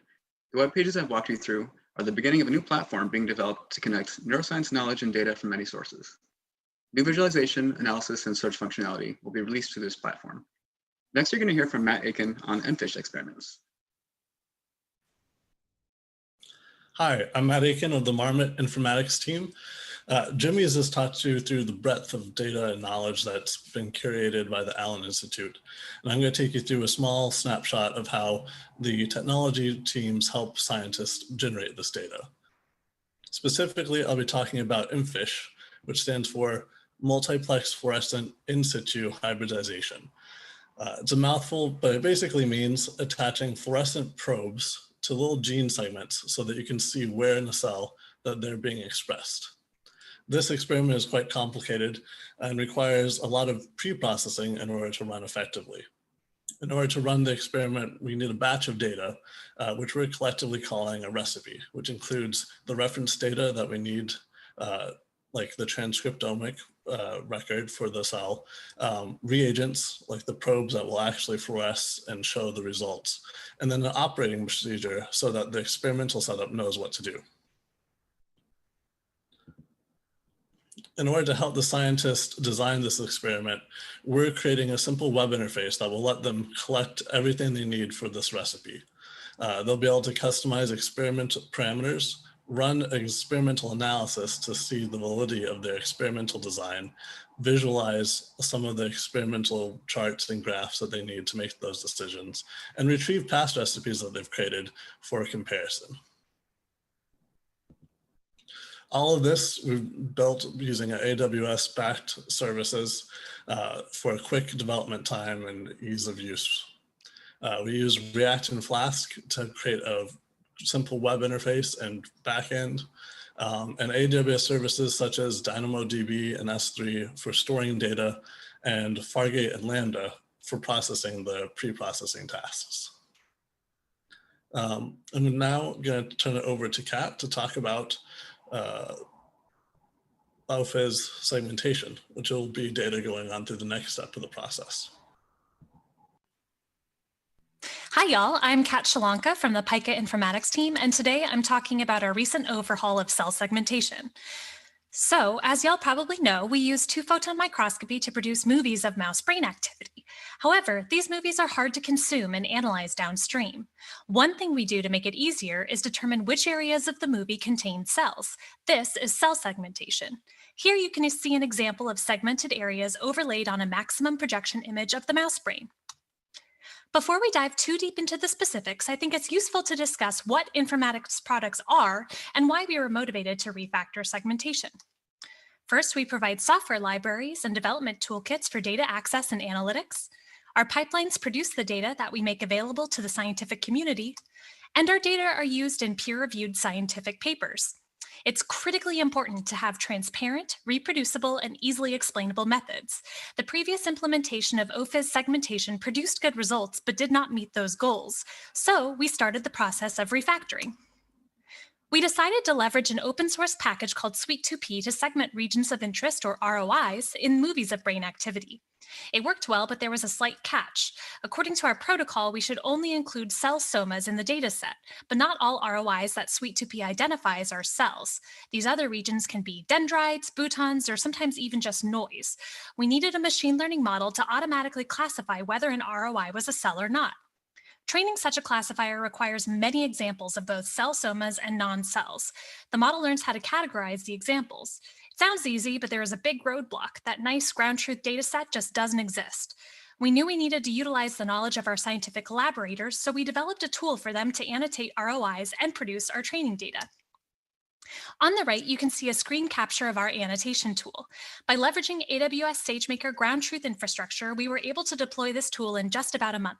Other AWS services helped us easily secure and monitor the tool. We used IAM groups to authenticate and authorize users, so only our invited group of experts could access and annotate the data. We also set up CloudWatch dashboards to keep track of the annotation job progress. The data are saved in a predictable format on Amazon S3 for easy ingestion to use in downstream processes, such as training ML models. So far, Institute scientists have annotated over 3,400 regions of interest. My teammates and I have been developing machine learning models using the datasets they've generated, and the tool has improved the transparency and reproducibility of the entire process. Once the classifier is complete, it will be used in the pipeline that produces the data the Institute releases to the public. Thanks for your attention. Next up, Zach will talk about one way we serve data to users, the cell taxonomy service.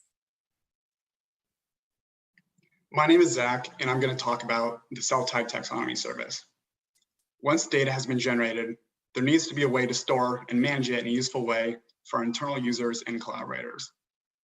The cell type taxonomy service is the first component of the service-oriented architecture we are adopting for the next generation LIMS and is intended to do just this.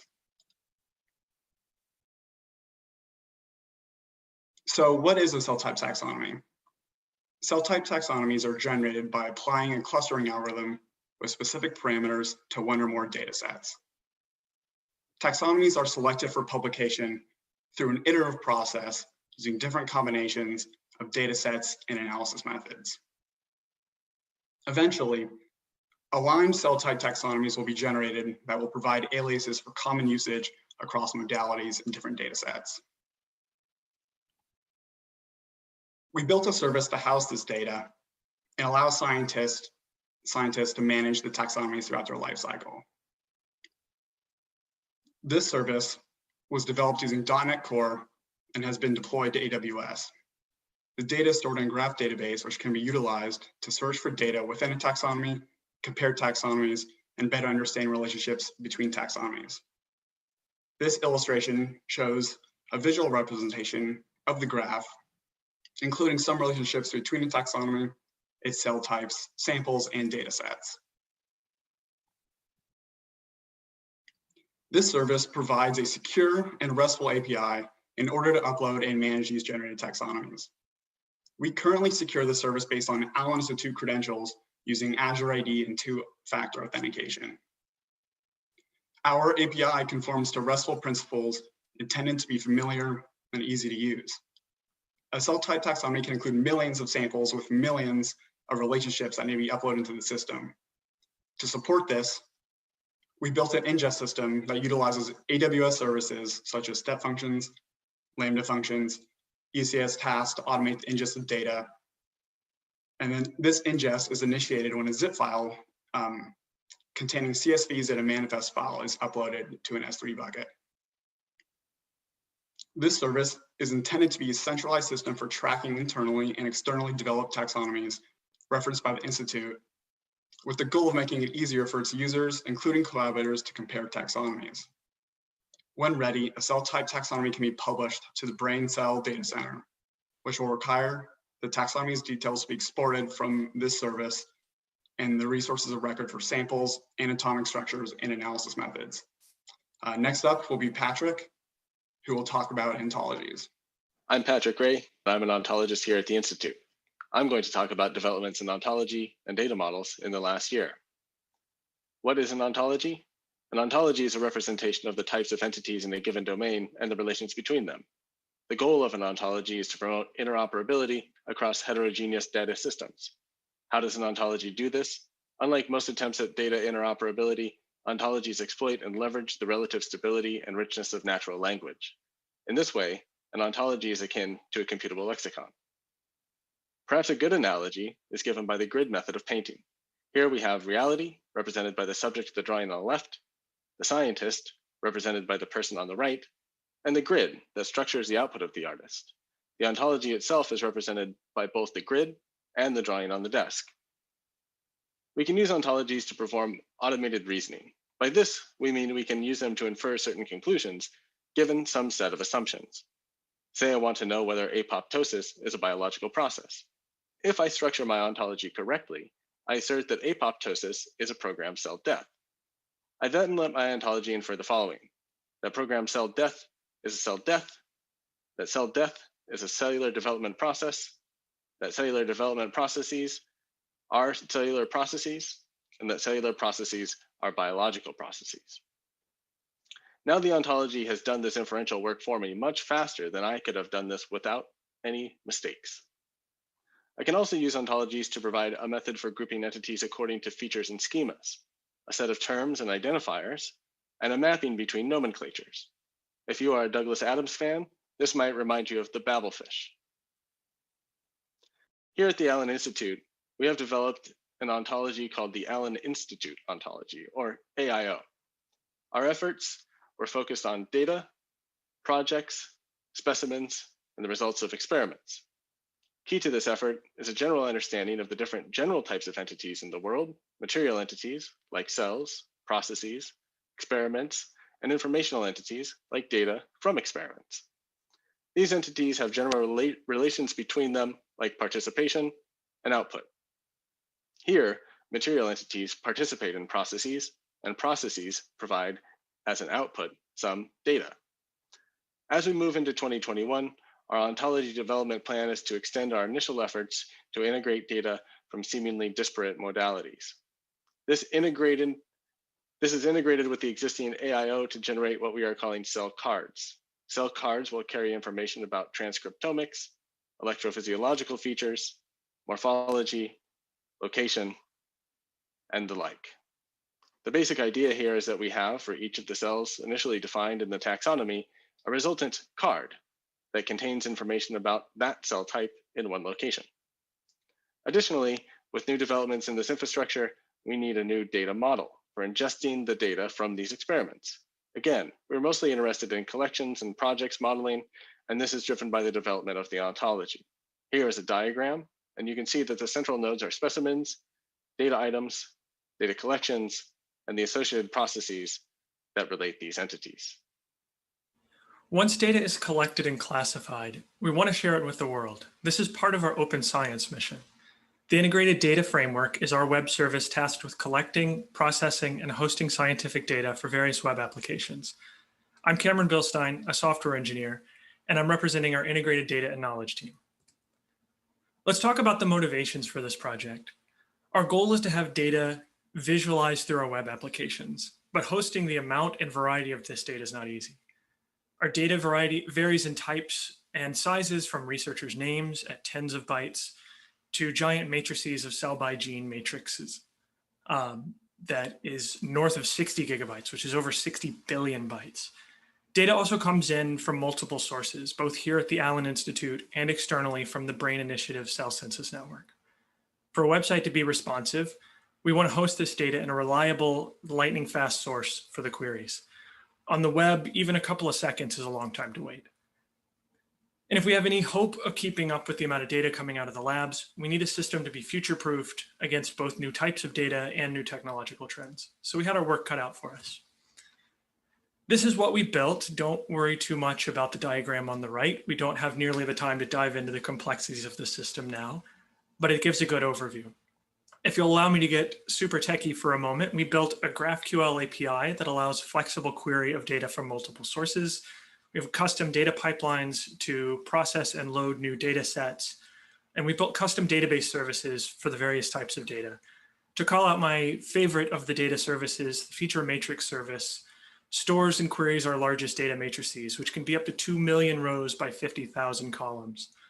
To put a little bit of perspective on that, when we were building the service, we consulted with data experts at Amazon Web Services who called our data sizes and query requirements uniquely challenging, which was a nice testament to our scientific teams, but also meant we were pushing into uncharted territories as software engineers. Fortunately, we were successful. Our API can query arbitrary cells in the cell by gene matrix in less than a second. And this service is live and currently serving data to our web applications now. This is a professional software service that took a lot of work. Best software practices are followed for reliability, supportability, and quality.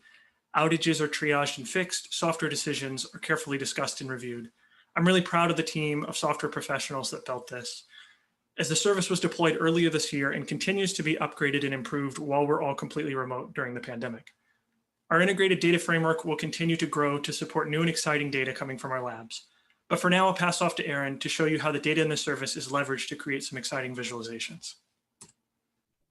Hello, my name is Aaron Keel. I'm a software engineer on the web development team. I work with 4 other people on our team. So we'll start here. The web development team uses a variety of tools to create interactive data visualizations. These software packages allow engineers to develop new features, manage code bases, and present users with ways to interact with large amounts of data.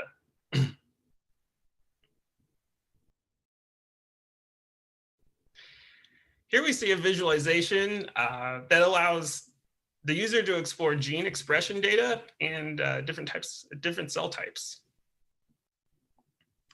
Using WebGL technology, we are able to show over 1 million data points within a single scatter plot. Here, the user is able to explore an inventory of data projects by selecting filters that are most relevant to their research. The user can then inspect a project to find more details. Developers work with a designer to create wireframes of the user experience. Following a design system, we are able to develop reusable components and provide them with a consistent look and feel. While data is being integrated into an API, developers are able to use the wireframes to create the user interface ahead of time for later use. Here we see the design for a new tool that allows for the exploration of specimens across multiple modalities. By creating a prototype, we are able to receive feedback on the design and iterate before creating production software. Okay, let's talk about one of the most recent outcomes of that iterative design process that Aaron spoke about. My name is Scott Daniel. I'm currently an engineer on the informatics PICA team, but I'm speaking to you now in my former role as a member of this transient A-team-like organization that spent autumn 2020 developing a prototype web app for serving our Patch-seq data to the public. The Patch-seq data set is about 4,000 cells that have been characterized through both RNA sequencing and electrophysiological characterization. Additionally, about 400 of those cells have been morphologically characterized, so we can look at the actual shapes of the cells. This multimodality is very rare in data sets of this type and allows scientists to look for example, correlations between the genes expressed in a cell's messenger RNA and its behavior under electrical stimulation. Our goal was to create a prototype application that would allow the users to visualize the data and identify cells that will be interesting for their own unique investigations. Let's go to the app. This is the landing page. This colored wheel is a compactification of our cell type dendrogram.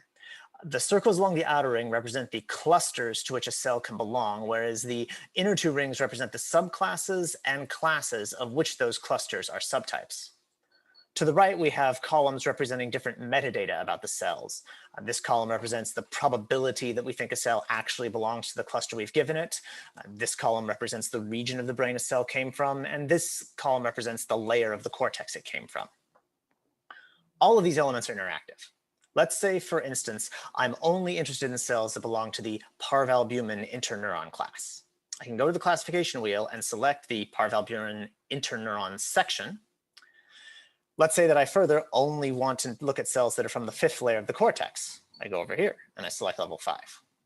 Now, if I go to the summary view, I am presented with visualizations only for cells that are of the parvalbumin interneuron subclass and only came from layer 5.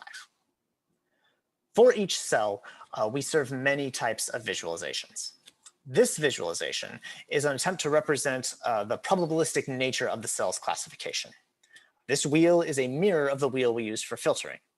Every colored segment represents a class, subclass, or cluster for which the cell has a non-zero probability of membership.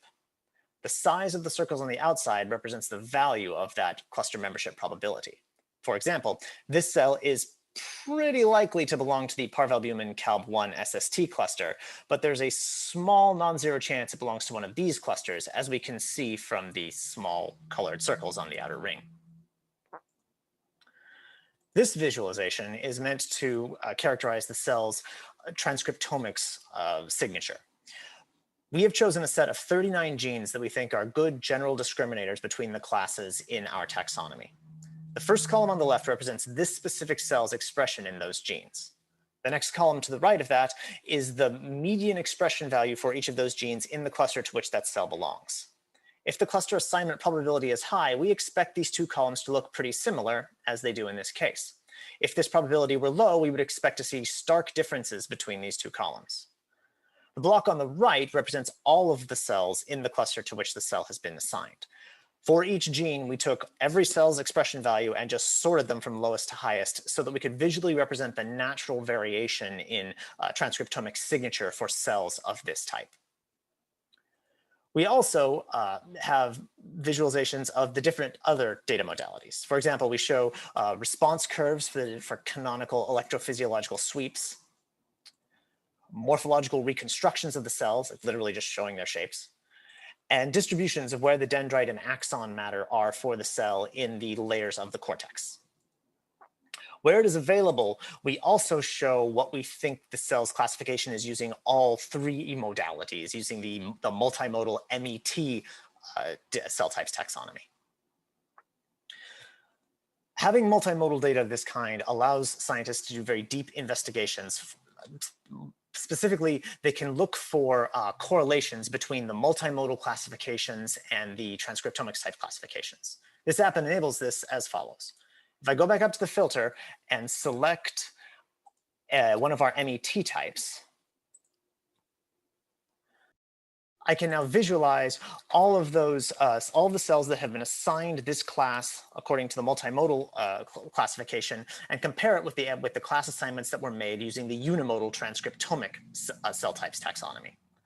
Our hope is that enabling this kind of comparison between data modalities will allow scientists to further our scientific understanding of the mammalian brain, much in the same way that the Allen Institute did in the Gowans and Sorensen et al. Paper that was submitted earlier this year. That's at least some of what we in the data and technology team have been doing during 2020.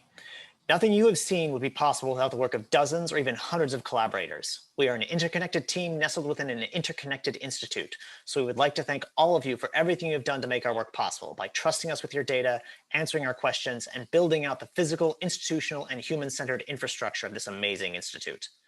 A special thanks to the leadership and communication teams for enabling the showcase under such challenging circumstances.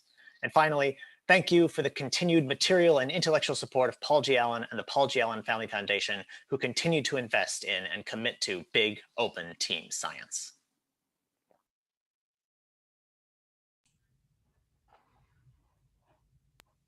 Great, that was awesome and really exciting to see all of those different pieces together. As a reminder, if you have any questions, take them to the community forum where you can post the questions, and Institute scientists will be able to answer them for you there. So we have a final project talk today, which will be from the Patch-seq team.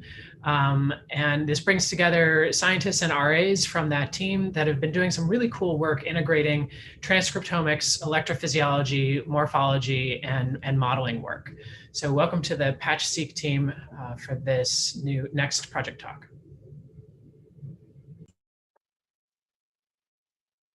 Hi, I'm Stacy Sorensen, and today I and my colleagues will be talking to you about the Patch-seq pipeline and the discoveries that we've made about cortical cell types using this pipeline. First, I'm going to tell you a little bit about why we are interested in this method. As you've heard, at the Allen Institute, we're very interested in cell types. Cells are the fundamental building blocks of the brain. And for a long time now, since the first descriptions of neurons provided by Ramon y Cajal, it's been known that there are many different types of cells in the brain. You can see some examples from his work here. Since that time, neuroscientists have thought that different cell types likely also have different functions, and that in order to truly understand the brain, we must have an understanding of its cellular components. But how one should define a cell type continues to change. So Cajal used morphology, as have many other researchers, some examples of which are shown here. But different cellular properties such as electrophysiology, molecular markers, birth date, and function are also extremely important and frequently used to describe cell types. And today there is a very vast literature describing the many different cell types located throughout the brain. Recently, with advances in single-cell transcriptomic sequencing methods, it's become possible to take the individual transcriptomes of tens of thousands of dissociated individual neurons and use gene expression patterns to define cell types. Here I'm showing the taxonomy of 112 cortical cell types in mouse, VisP and ALM, defined by researchers at the Allen Institute. Based on their transcriptomes alone, these cells could be grouped into all the major molecular and anatomical categories that have been previously observed in the field. But with this method, we were also able to further divide neurons into even more specific cell types. Simultaneously at the Allen Institute, we were also refining and scaling up traditional slice patch clamp electrophysiology methods that allowed us to collect electrophysiology and morphology data from thousands of individual cortical neurons. With these data, we define an alternative set of cell types based on morphoelectric properties in mouse visual cortex. A major question that came out of these two studies was how transcriptomic cell types related to the cell types described based on morphoelectric properties from our studies and other studies like it. To answer this question, we use the Patch-seq method. This is a method that was initially developed by the Andreas Tilius and Sven Linnerson's labs. that allows us to extract morphology, electrophysiology, and transcriptomic data from the same cell. The Patch-seq pipeline begins with a transgenic mouse that can label subpopulations of excitatory or inhibitory neurons. Acute brain slices are generated for patch clamp experiments. Cells are patched with a glass electrode, and electrical responses to a standardized set of stimuli are recorded. Cells are also simultaneously filled with biocytin to reveal their local morphology. Let's see, the nucleus and part of the cytosol are extracted for RNA processing and sequencing, and then slices are stained for DAPI to establish regional and laminar location, and also for biocytin to reveal their local morphology. A 3D image stack is taken through the depth of the cell, and a morphological reconstruction is created based on the image. Data from each of these modalities are then combined to identify multimodal morphoelectric transcriptomic or MET types. Of note, this pipeline can also be used with resected human surgical tissue, which allows us to study multimodal cell types across species. We've recently used the Patch-seq method to describe the diversity of inhibitory cell types in mouse visual cortex based on this multiple modality data. You'll hear more about this process and our findings from my colleagues. Rusty Mann will start us off with a description of electrophysiology data generation. Kim Smith will talk about single cell transcriptomic data generation. Fahima Batseva-Bagal will talk about single cell transcriptomic analysis. Rachel Daly will take us through morphology data generation, and then Nathan Gallens will close us out with a description of the integrated cell type classification system that we developed for characterizing inhibitory cortical neurons. Rusty Mann is up next. Thank you. Great. Thanks, Stacy. So hi, I'm Rusty, and I'm representing our electrophysiology team seen here. And today I'm going to tell you about how we generate Patch-seq data. So first, we'll just do a quick review of the Patch-seq process. And I'm going to take this as an opportunity to mention our methods paper shown here that was just submitted to eLife and is currently available on arXiv or on bioRxiv, and it contains the full details of the protocol I'll be discussing. So we're working in acute brain slices from transgenic mice and collecting data from individual cells. So this process includes navigating a pipette containing an electrode through the tissue slice and sealing onto and then breaking into a targeted cell. So we then record that cell's electrical responses to a standardized set of stimuli and then use suction to retrieve the nucleus with the tip of the pipette and then carefully extract the nucleus from the soma of the cell and collect it for transcriptomic analysis. So ideally, the somatic membrane will seal back up and pinch off during the nucleus extraction, leaving the cell filled with biocytin, which was diffusing in while patched on. And the tissue slice containing the cell is then sent for staining and then morphological analysis. Okay, so we've recently introduced and continue to develop real-time automated QC analysis to our E-phys data collection pipeline, which is largely automated our data acquisition. So if we look at an example recording here, first we have a baseline check to ensure that the cell is stable. And during this window, the resting membrane potential of the cell is monitored for stability and must be within a millivolt of the target value determined at the beginning of the experiment. If the cell fails here, then the sweep is terminated and bias current is applied so that when the sweep is automatically restarted, the cell will be at baseline. So next we have an adaptive ramp stimulus in this example where automated spike detection stops the current injection after 5 action potentials. And this helps protect the cell from excessively high current injections, which can be fatal or can damage the cell and alter its response to later stimuli. About a second later, we have the post-stimulus baseline check where we again monitor the stability of the cell and wait for it to return to baseline, at which point the sweep is automatically stopped and the next sweep can automatically begin. So all of this allows us to collect an entire experiment's worth of data in just 3 minutes with only a single click to start acquisition. Just having lots of E-phys data though from lots of different types of cells and then classifying those by their E-phys features alone is not all that useful in itself. So we also need to know each cell's gene expression and morphology for full characterization. Okay, so prior to our team experimenting with the Patch-seq technique, it was thought that only the cytosol needed to be extracted from the cell. But we quickly noticed that when the nucleus would occasionally come out with our pipette, though unintentionally at first, we would see much better transcriptomic results on average. And we can clearly see here from several different quality scores and mapping metrics that experiments where the nucleus was extracted do end up with much better results on average than those where the nucleus was absent, with no real effect from the experiment duration. So we can also verify a successful nucleus collection with a nuclear marker gene called MALAT1.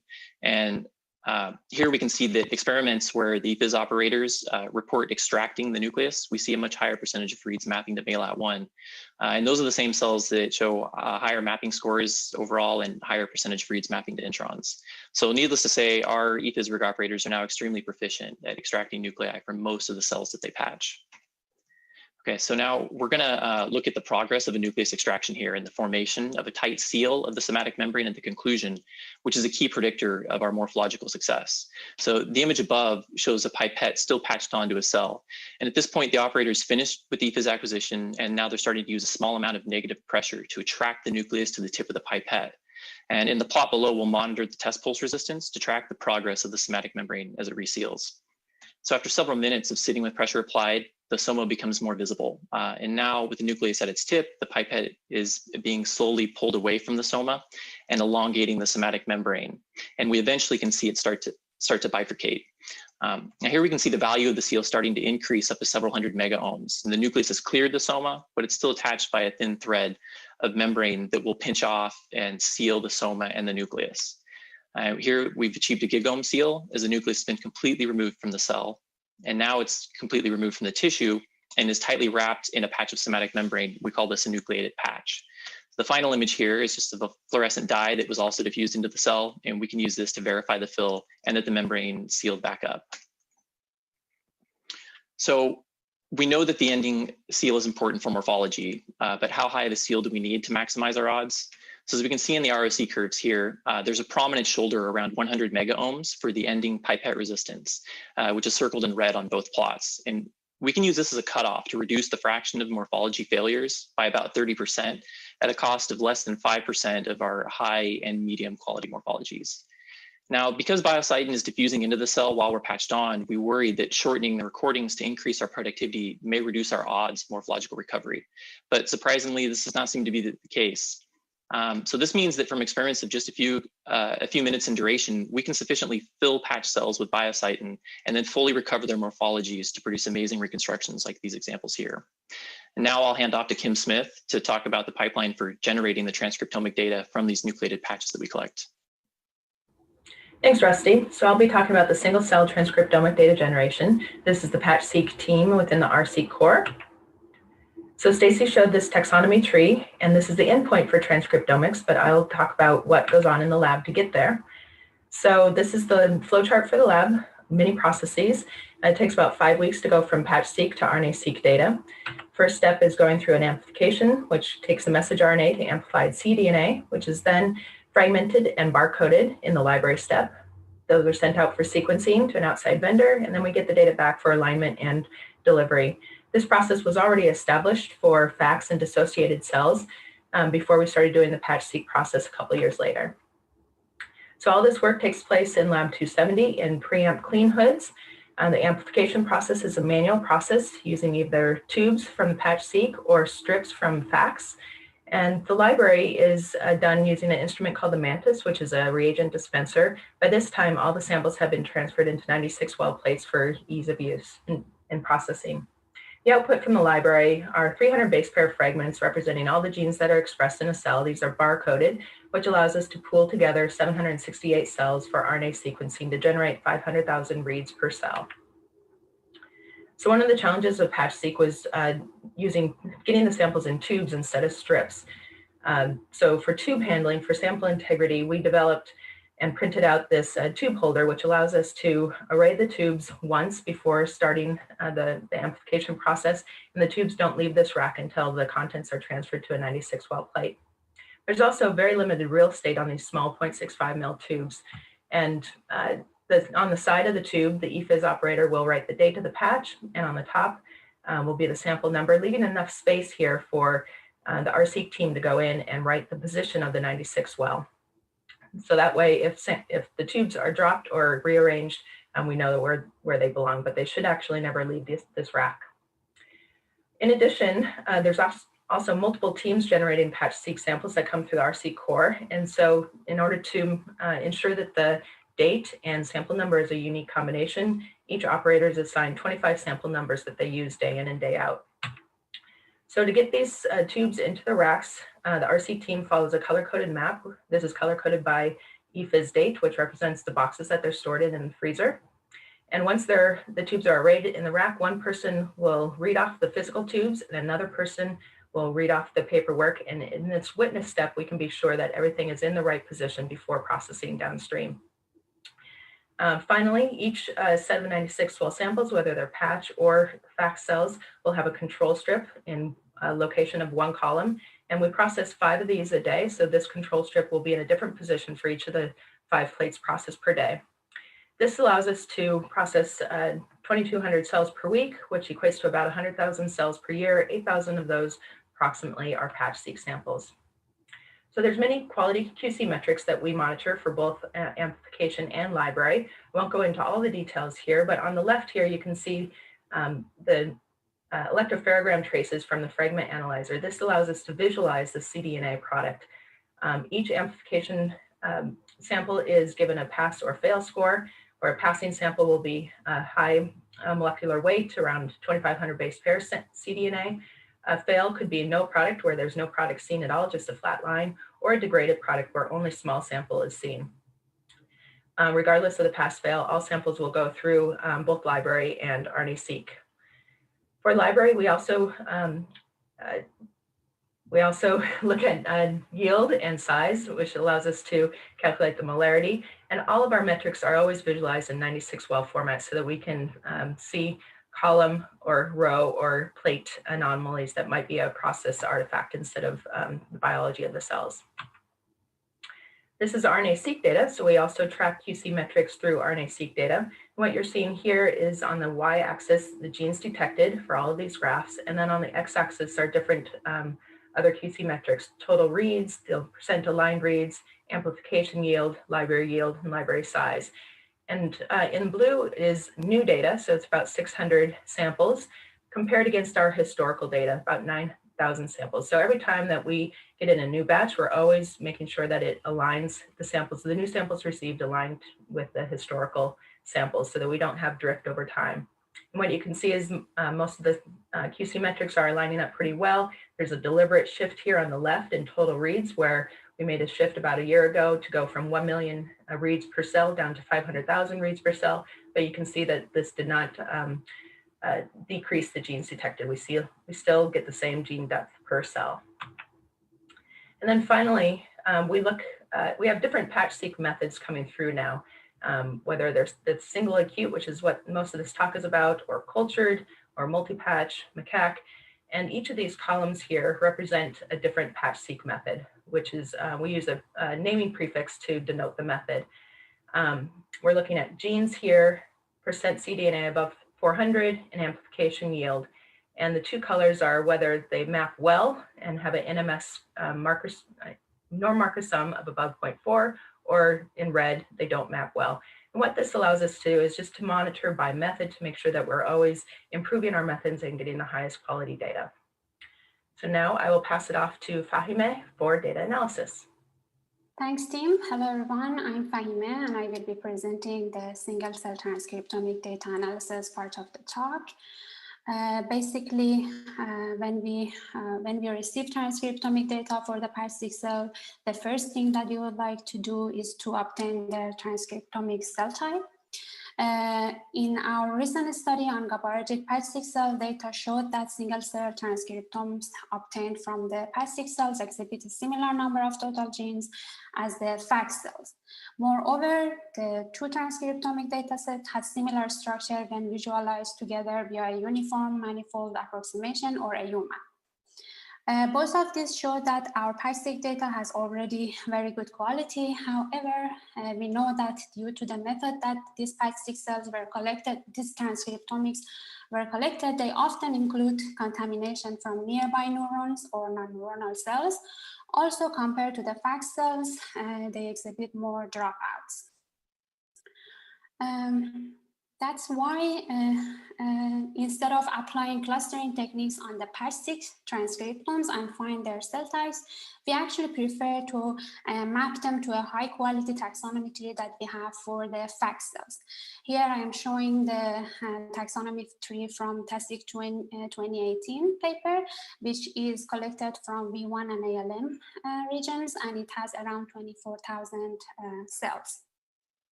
However, for the Patch-seq data set that we have, since our Patch-seq cells are collected from V1 region, we use a subset of that taxonomy that is shown here. And it actually includes 13,500 FACS cells from V1 region. In order to assign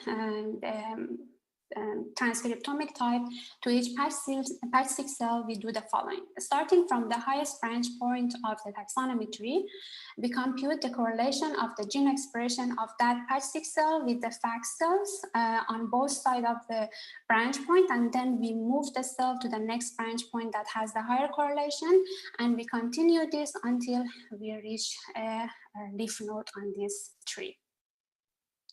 We do this 100 times for each Patch-seq cell, and then we use this as the probability of mapping of that Patch-seq cell to each cell type. Depending on the quality of the Patch-seq transcriptome, the cell might end up most of the time on the specific cell type, or if it is not very high quality, it might end up on different cell type. The final cell type for that Patch-seq cell is the one which has the highest probability. Basically, what we do next is using this mapping probability together with some other statistical measures that are written here, such as the correlation with the FACS cells, the Kullback-Leibler divergence from the mapping of the Patch-seq cell with respect to the FACS cells, and we assign a mapping quality to each Patch-seq cell as well. They can be categorized actually in 3 different groups, which I call them highly consistent cells, moderately consistent cells, and inconsistent cells. And actually the percentage of these cells for our recently published data set is shown also here in the figure.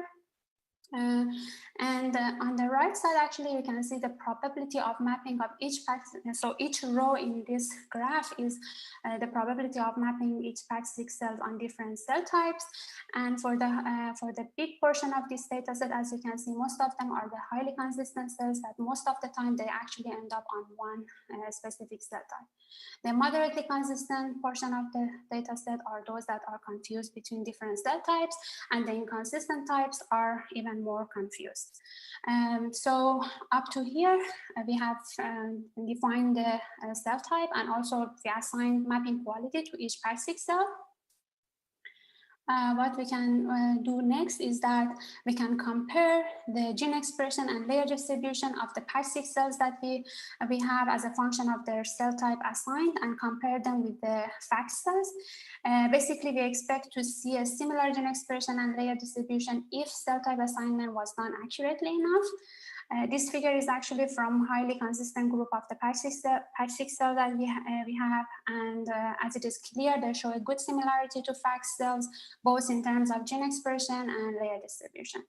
So far, I only explained how we assign transcriptomic type to each Patch-seq cell. Rachel and Nathan will continue with the morphology and electrophysiology data collection and type assignment that was done for the same Patch-seq cells. With this, I will hand it to Rachel. Hello, I'm Rachel Daly, and I'm representing the SLICE morphology team pictured here within the greater neuroanatomy group. Our team is responsible for creating a high-fidelity digital representations of single cells. In addition to generating reconstructions, our team also provides anatomic context to each individual cell by utilizing the SLICE overview images, the bright field and DAPI seen here. Using those bright field and DAPI images, we draw PIA, white matter, soma, and cortical layers, which become associated with the reconstructed cells. Mouse cells are also pinned within the common coordinate framework to provide greater brain-wide anatomical context. The human slice below shows the DAPI and the counter stain, and then the bright field image with layers annotated, and then 10 beautifully reconstructed cells overlaid. This image is from the Patch-seq methods paper recently submitted to eLife. Instead of the classic reconstructing live on a microscope, we generate high resolution stacks, ensuring a digital record of the cell and for future reference and reconstruction. If a cell passes transcriptomic and morphology quality gates, a higher mag image stack is generated, where we take an image every 0.3 microns to the depth of the cell. Cells are reconstructed in an open source software BA3D with a Mosaic user interface. In this video, you can see a very sped up version of one of our reconstructors actively tracing a mouse excitatory cell. They start at the soma and begin to trace up the apical dendrite, stopping at a branch point to trace the apical obliques. The reconstructor will continue down the branches until reaching the tips, and then we'll move back to the soma and find the next main stem and work towards the tip of the branches again. Because reconstructing is a manual and time-intensive effort, we are motivated to find ways to speed this up and to increase the number of cells with morphologies. Here I'm highlighting a current neural network segmentation effort done by Olga Uygar and Matt to generate automated reconstructions. Ground truth or our manual efforts are on the left-hand side of the column, and then the automated version of the same cell are on the right-hand column. Once reconstructions are complete, we're left with digital representations of the cell as shown in the upper left-hand and upper right-hand corners. Cells are color-coded to distinguish the different compartment types, apical, dark green basal, and gray for axon. In the middle section, we're using histograms to show how much of each compartment exists within each layer. Digital representations of the cells allow us to quantify morphologic features.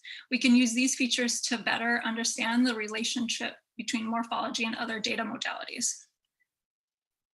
On the bottom, you see box plots for 3 out of a possible 70 individual features we generate. These cells are grouped by transcriptomic types. For this mouse visual cortex extratelencephalic cell, you can see that the number of apical dendrite branches and apical dendrite total length are higher compared to other excitatory transcriptomic types. And as a second example of our quantitative measures, the 2 cells in the right panel have drastically different basal dendrite extents in the X dimension, seen here for this near projecting cell and seen here for this cortical thalamic cell, and quantified below in the box plot. The accumulation of this work can most recently be seen in the cell paper referenced previously. Here we're showing the main morphology figure with morphologies organized by transcriptomic types. You can see that transcriptomic types have clear depth and layer signatures. Looking at the dendrite and axon laminar distribution patterns in these columns here, we see that they have unique branch patterns across and sometimes within subclasses. The box is highlighting the SST T-types, and we found that they have surprisingly diverse morphologies within the subclass with multiple variants of Martinotti-like layer 1 projecting and non-Martinotti-like axonal profiles. For this paper, we generated 517 reconstructions, which allowed us to extract quantitative morphologic features and relate them to other cellular properties. And up next is Nathan Gowans, who will explain more about our efforts to integrate different data modalities. Thanks, Rachel. So at this point, you've heard about how our Patch-seq data generation and analysis pipeline gives us a large, rich, multimodal data set. So with all that in hand, I'm now going to talk about how we try to pull together and synthesize these data to produce a more detailed understanding of GABAergic neurons in the mouse visual cortex. As Fahima described, we can use the transcriptomic data from Patch-seq cells to assign T-types to each cell. We can also use the standardized electrophysiology and morphology features, like Rusty and Rachel talked about, to define and assign morphological electrophysiological types, or ME types, to the cells. So this matrix shows the correspondence between those 2 different types. So the T types are on the rows and the ME types are in the columns. And you can see that there is an overall correspondence. So most of the data fall on kind of this rough diagonal of the matrix, but there is a substantial amount of overlap, especially between similar T-types or similar ME types. So because of that, we wanted to use all the data together to define types in a way where the transcriptomic, electrophysiological, and morphological properties would all be congruent with each other for each type defined. To do this, we use the fact, like Fahima mentioned earlier, that we actually have probabilistic T-type assignments for each cell, meaning that we have a sense for how much a given cell resembles other types, not just its primary assigned T-type. And we can do a similar thing for the ME types as well. So using that information, we can produce a graph representation of this kind of data where the linking edges in this graph are those cross-mapping probabilities. The nodes of the graph are the observed T-type and ME type combinations, which are the same as the points on the matrix on the previous slide. So once we have this graph, we can use a community detection algorithm to define clusters with similar combinations, which are shown with these kind of shaded areas here. And those are what we're calling the MET types. These MET types therefore have consistent properties across all 3 data modalities and are distinctive from other MET types in some way. So how do these new MET types relate to the original T-types? The river plot on the right part of this slide shows those relationships. You know, in a lot of cases, it's more of kind of a consolidation of a couple of related T-types into an MET type, like for these LAMP5 types or these SNCG types. In other cases, it's more of a one-to-one correspondence, like with SST-CHOTL and SST-MET1. And in a couple cases, we actually split a T-type into 2 MET types. So the SST-CALB2-PDLM5 type gets split into one MET type with most of the layer 2-3 cells and another with the layer 5 cells. Through this integrated analysis, we've defined 28 MET types for the GABAergic neuron population in mouse visual cortex. We can link them to previously described types by looking at their different properties. So for example, we can see among the SST types that there are several that innervate layer 1, which is considered kind of a defining feature for the classic Martinotti cell type. But we see that they do this layer 1 innervation to differing extents. So we have kind of a more detailed understanding of heterogeneity within those kind of Martinotti cells. And we even see that there are other corresponding properties with those. For example, this one type fires bursts at lower stimulus amplitudes. We can look across other GABAergic subclasses and pick out, you know, distinct specific types like the chandelier cells, which are this PV MET5 type. And we can look and see things like identify other distinguishing characteristics. For example, among VIP cells, there are differences between types where there's sustained versus more transient firing, or you know, innervation of layer 1 by the axon in VIP MET5 compared to all the others. Now, I'm not showing it on the slide, but we can also find distinct combinations of marker genes that can identify these MET types. These marker genes can be used to label MET types in other experimental contexts, and we're looking forward to those future studies to deepen our understanding of other modalities and really figure out the roles of these different types in cortical circuits. Also, this data set is all publicly available.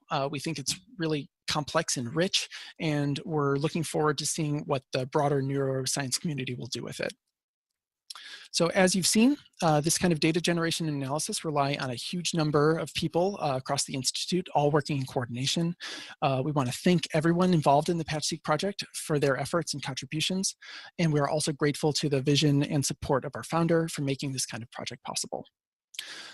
Lastly, if you have any questions about any part of what we talked about today, please come to the Q&A session starting at noon later today. Thank you.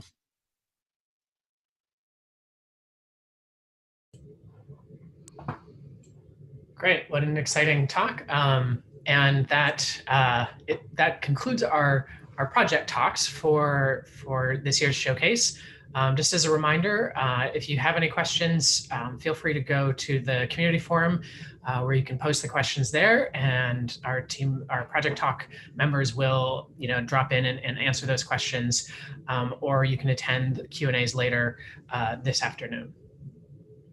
So to conclude the 2020 Showcase Symposium, we're going to hear from Dr. Honghui Zhang, the Executive Vice President and Director of the Allen Institute for Brain Science. Honghui was appointed to her current position in April of this year.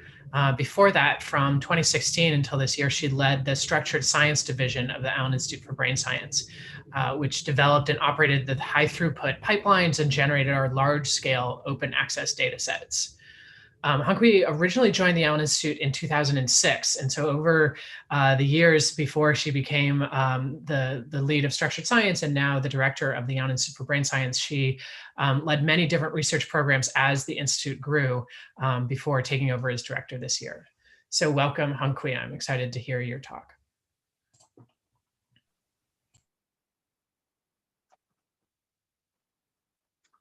Thank you, Saskia, for that introduction.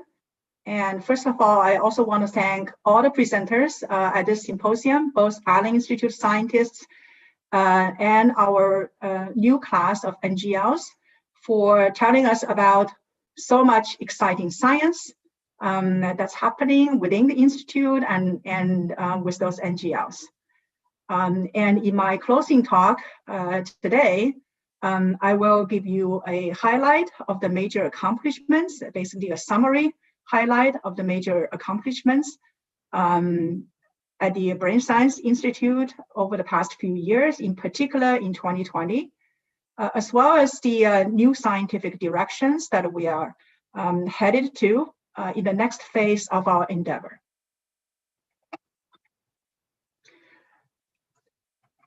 The collective goal of neuroscience is to understand how brain works. This is actually a really daunting task given the extreme complexity of the brain with millions to billions of neurons and non-neuronal cells and the intricate connections among the neurons and other cells.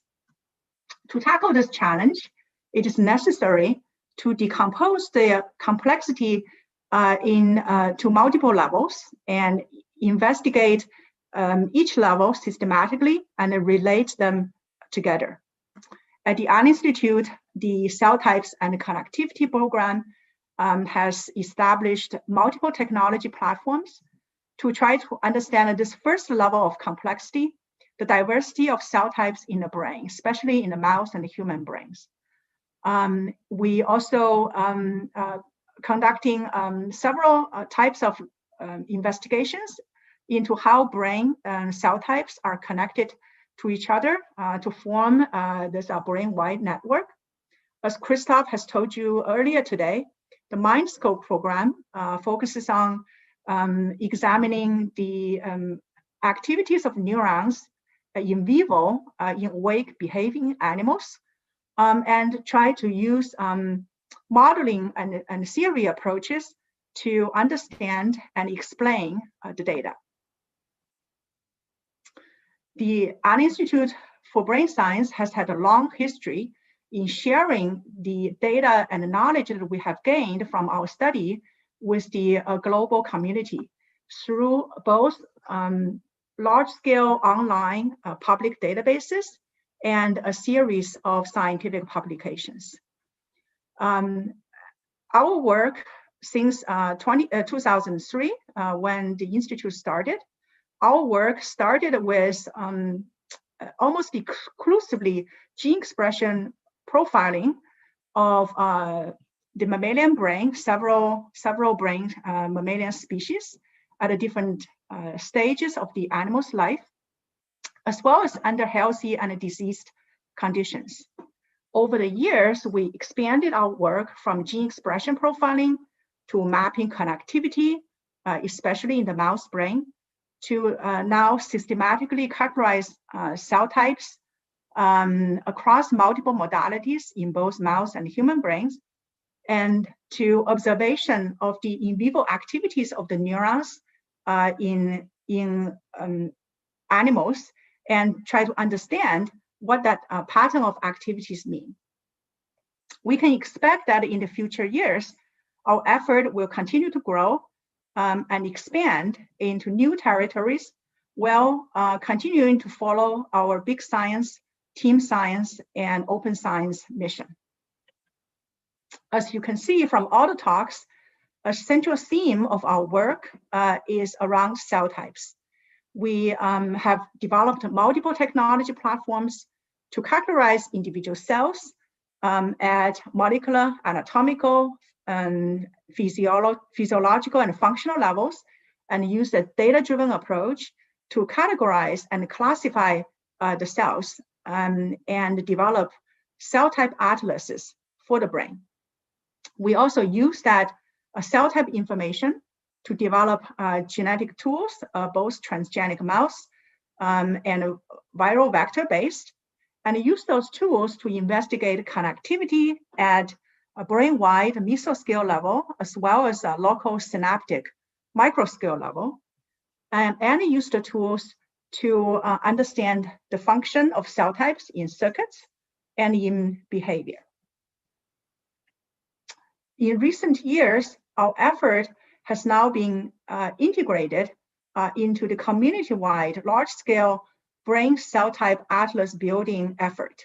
In particular, we are a major player in the NIH Brain Initiative Cell Census Network, in which together with many other investigators across the country and the world, we used a similar set of comprehensive approaches to profile cells across multiple mammalian species, in particular mouse, non-human primate, and human, and derive cell type taxonomies and atlases that are cross-species, that are spatially resolved, and incorporate multi-model information, as well as connectivity information. With all these different efforts, and as you can see from all these talks, we really have accomplished a lot. And here, I just wanted to use a couple of slides to highlight several different aspects of our accomplishment. The first set of highlights is around the construction of molecular cell type atlases for the mouse and human brains. We started with building transcriptomic cell type taxonomies of 2 cortical areas in mouse and 1 cortical area in human. Those published studies from 2018 and 2019 revealed cell type similarity and differences across different cortical areas, as well as across species. We also are now looking into detailed gene network analysis in our large-scale transcriptomic data set to understand the relationship between gene networks, cell types, and to infer and predict the potential functions, as exemplified by this study published in eLife, looking at neuropeptide-related gene networks in the cortical circuits. As Zijen and the team talked about yesterday, we now also have built a much larger transcriptomic cell type taxonomy across the entire mouse isocortex and hippocampal formation. And this taxonomy reveals highly distinct yet homologous and parallel cell type organization between these 2 evolutionarily related brain structures. We, in collaboration with colleagues in the BICCN, we have now also been able to integrate single-cell transcriptomic and single-cell epigenomic data together to develop integrated molecular cell type taxonomies for the first region that we investigated, the primary motor cortex, across 3 different mammalian species, mouse, marmoset, and human. And this integrated taxonomies reveal concordant cell type specific gene expression patterns and regulatory landscapes, and also allow us to begin to identify specific cis-regulatory elements or enhancers for specific cell types that then can be used to generate cell type targeting tools. As you have heard earlier, also, we have now also completed the data generation and began the analysis of an even larger transcriptomic data set covering the entire mouse forebrain, including 7 major brain structures And we are also well in our way to generate a comprehensive transcriptomic data set for the entire mouse brain.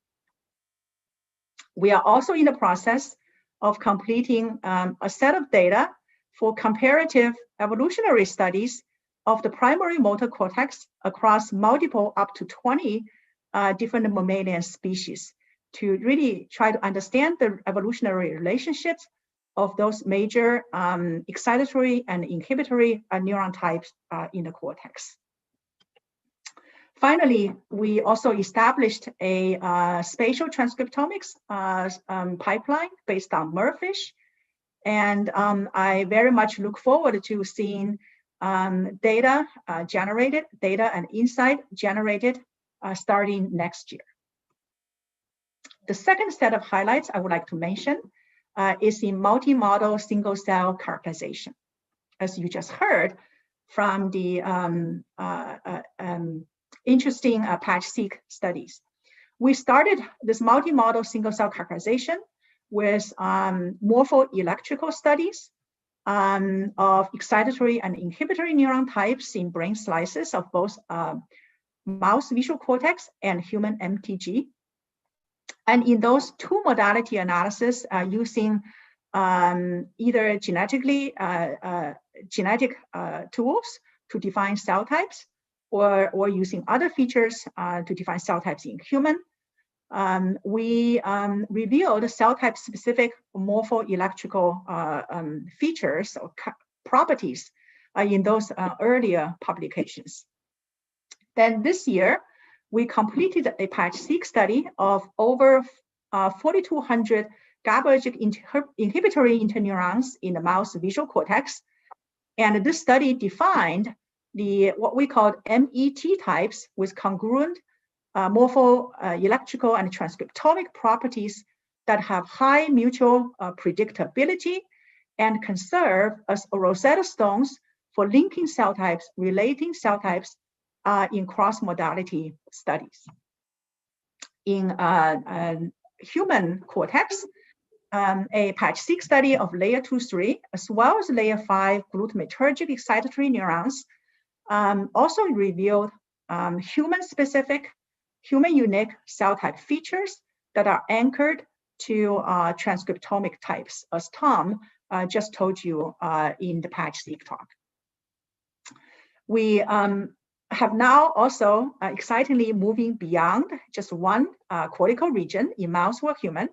We already began data generation for MET studies of additional cortical as well as subcortical areas, and now even in a third mammalian species, the macaque monkey. So we are now able to do Patch-seq MET studies in mouse, macaque, and human. On a different modality, we also established a pipeline to generate brain-wide full morphology reconstructions from the mouse brain. And now we have obtained such reconstructions for more than 1,700 individual cells in the thalamus, striatum, cortex, and claustrum of the mouse. And this study, this set of reconstructions reveals amazing extensive morphological diversity in transcriptomically defined cell types. Finally, as an example of another type of study that we do, in a focused small-scale study, we conducted a detailed dissection of transcriptomic types, their anatomical locations, as well as their connectivity in the mouse subicular complex. And this study defines a region called prosubiculum as a distinct region with its own unique set of cell types, as well as connectional specificity. So in a third set of highlights, I want to talk about multi-scale connectomics work from synaptic resolution to brain-wide networks. At the mesoscale level, again, this is the work first published in 2019. We investigated many projection pathways between cortex and thalamus. So we summarized cortical, cortical-thalamic, and thalamocortical axon projections together to define a cortical-thalamic hierarchical network in the mouse. And surprisingly, we find this hierarchical network is actually quite shallow, suggesting that the network has order, but there's also a lot of extensive mutual interactions that may not strictly follow this kind of a hierarchical information flow. And this general framework has been used by the MindScope program to look into the functional hierarchy in the mouse visual cortical system, and they indeed identify functional signatures for the existence of that hierarchy, which is really interesting validation of our anatomical work.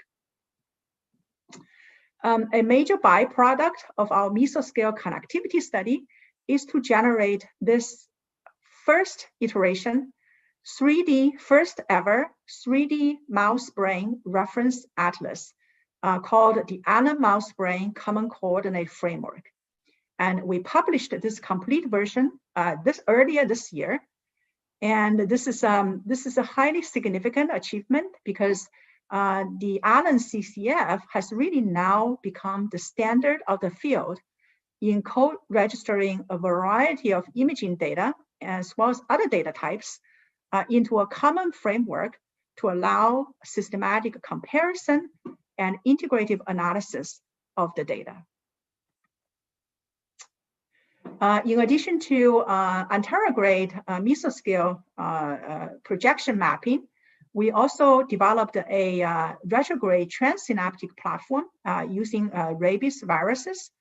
And we completed a pilot study in using this platform to map input connections into the mouse visual cortex. And we're now expanding that data generation work into the entire mouse cortical thalamic system, as well as many other subcortical brain regions. At the microscale level, we have now completed the imaging of 3 cubic millimeter scale volume petascale electron microscopy data sets, which is just an incredible accomplishment. With all the kind of information that you heard from the first talk in this symposium. The 3 different volumes are, the 3 volumes cover in a mouse, the primary visual cortex, as well as its adjacent higher visual area for 1 volume. And the center of the primary visual cortex in the 2nd volume. And excitingly, the 3rd volume in the human MTG cortex. And as you have also heard, that the team, the EM team, as well as the morphology team together have now begun to conduct a wide range of nanoscale cell type characterization studies in those EM data sets. And they are discovering so many interesting things in this treasure trove. They also began a large-scale reconstruction of the mouse visual cortex microcircuitry, which I'm sure will uncover even more mysteries of the circuit, unknown facts of the circuit. Finally, in the synaptic physiology front, as you heard from the talk earlier today, we have now completed the coarse matrix synaptic physiology study of a mouse visual cortex. And by coarse matrix, we mean a mapping of the interconnections of all the major excitatory and inhibitory cell subclasses or major types across all the layers. We also use the 2-photon optogenetic approach to assist the multi-patch approach to allow us to profile more cells within a given brain slices. And also we began to correlate synaptic properties with transcriptomic types using a multi-patch-seq approach. Finally, in the fourth set of highlights, I want to mention several other areas of work at the Institute. This includes generation of cell type targeting tools, our technology team in building infrastructure for the Institute, as well as our online products, and our research that's now more related to human diseases. As you have heard from two talks earlier in this symposium, we have now identified enhancers from co-clustered single-cell RNA-seq and ATAC-seq data. And we showed that these enhancers are able to drive cell type specific expression in mouse, macaque monkey, and human through AAV vectors. In particular, to enable this study, we established human neurosurgical and macaque in vitro slice paradigm, as well as in vivo macaque monkey viral injection prep as an essential part of testing the enhancers, not just in mouse, but extending that testing capability into human and non-human primate, and now create opportunities for us to apply those enhancer vectors for gene therapy applications. We also obtained a large U19 center grant to study samples from human Alzheimer's disease patients. And this work is led by Ed Lin, and it's a collaboration with University of Washington. I think this is a new major endeavor into applying our gene expression level cell type knowledge into identifying cell type specific changes in a major human diseases. On the technology side, as you have just heard, we this year we developed Transcriptomics Explorer, BICCN data inventory, and other online products. The team also has built amazing infrastructure to support all our data generation pipelines, as well as our data management systems. And they continue to have periodic online public releases of our multi-model cell type characterization datasets. Finally, I want to mention that there is also a collective effort that's happening at the Institute where we want to initiate a community-wide effort in establishing standards for cell types. And for example, starting with creating a standardized cell type nomenclature and other knowledge platforms to integrate cell type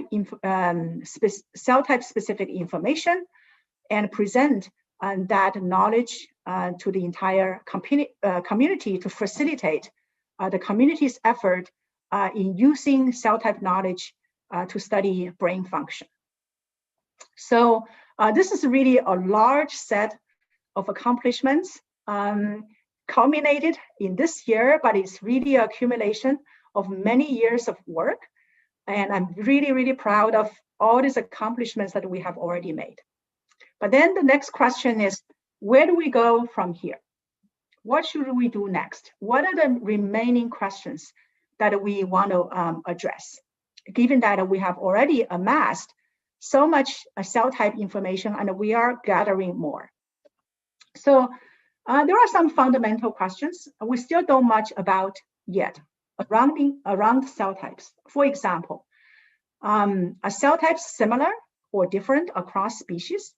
We just began to scratch the surface of this question. And a lot more needs to be done for this incredibly important question that will allow us to relate our animal studies with the understanding of human brain function.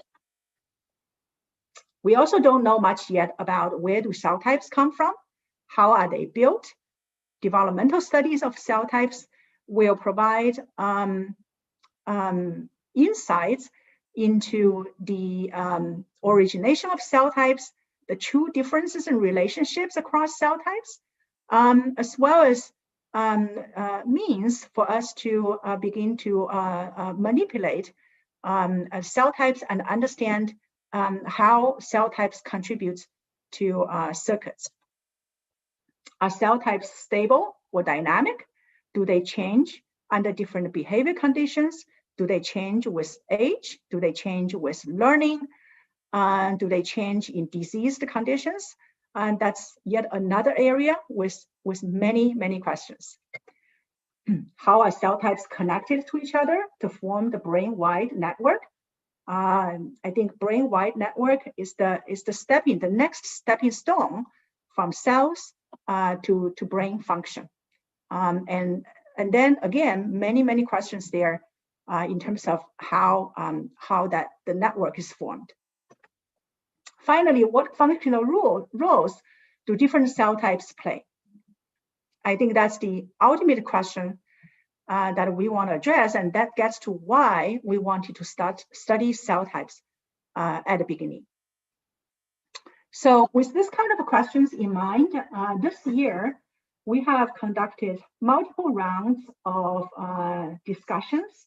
First with our NGL and our League of NGLs to talk about what kind of new scientific directions we should have, what kind of next stage of projects we should do. And then we also vetted some preliminary ideas with our scientific advisory council. And finally, we conducted 4 planning workshops with focus topics. This fall, we just completed our last planning workshop a few weeks ago. From all this ideation and planning activities, we have now converged onto those 4 major new scientific directions for the next phase of the Allen Institute for Brain Science. And those 4 major directions are listed here. I can just quickly mention it. They are really surrounding 4 scientific themes as highlighted by those 4 keywords. Evolution, development, connectomics, and targeting tools. And I want to say that without going into the details, I want to say that all these 4 major directions really serve a core vision for our institute going forward. And this vision is for the purpose of bridging cell types and brain function. What is the most critical thing that will allow us or the entire community to bridge cell types and brain function? The 4 major scientific themes together serves this one central goal, I think, which is to discover and build a molecular and anatomical architecture of the mammalian brain. So what do I mean by that? What is that molecular and anatomical architecture of the mammalian brain that we want to build and we should build? This would be embodied as a brain-wide cell type map with a number of features, with molecular genetic identities of each of those cell types, with the spatial distribution of those cell types, with the interconnectivity of those cell types as much as we can, as we know that the connectivity among cell types is extremely complex, and it spans 7 orders of magnitude from nanometer scale synaptic connections to centimeter scale brain-wide long-range inter-areal connections. And yet that connectivity is the foundation for the formation of specific circuits and generation of specific behaviors. So by linking molecular information and beginning to add connectivity information into this map, it will form an essential platform for dissecting circuits, systems, and their roles in behavior. Another essential component for this architecture then is also the targeting tools. We should generate targeting tools for many, if not all, of the major cell types we identify in this vast network. And the tools will enable us to begin to probe the function. And furthermore, we want to do this not just in mouse in one species. We want to do this in multiple mammalian species, in particular in mouse, in human, and in non-human primate, as a bridge between the routine, basic, and systematic functional studies in mouse and the understanding of the human brain function. And we want to do that at different ages, perhaps across development, adult stage, and maybe into the aging brains as well, to gain a knowledge about the possible cell type changes and the cell type connectivity map changes in the lifetime of an animal or a person.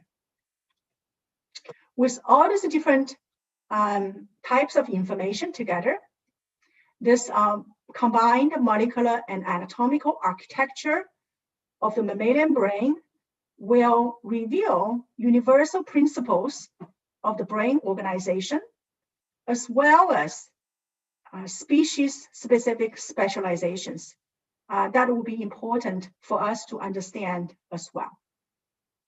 So I think this is really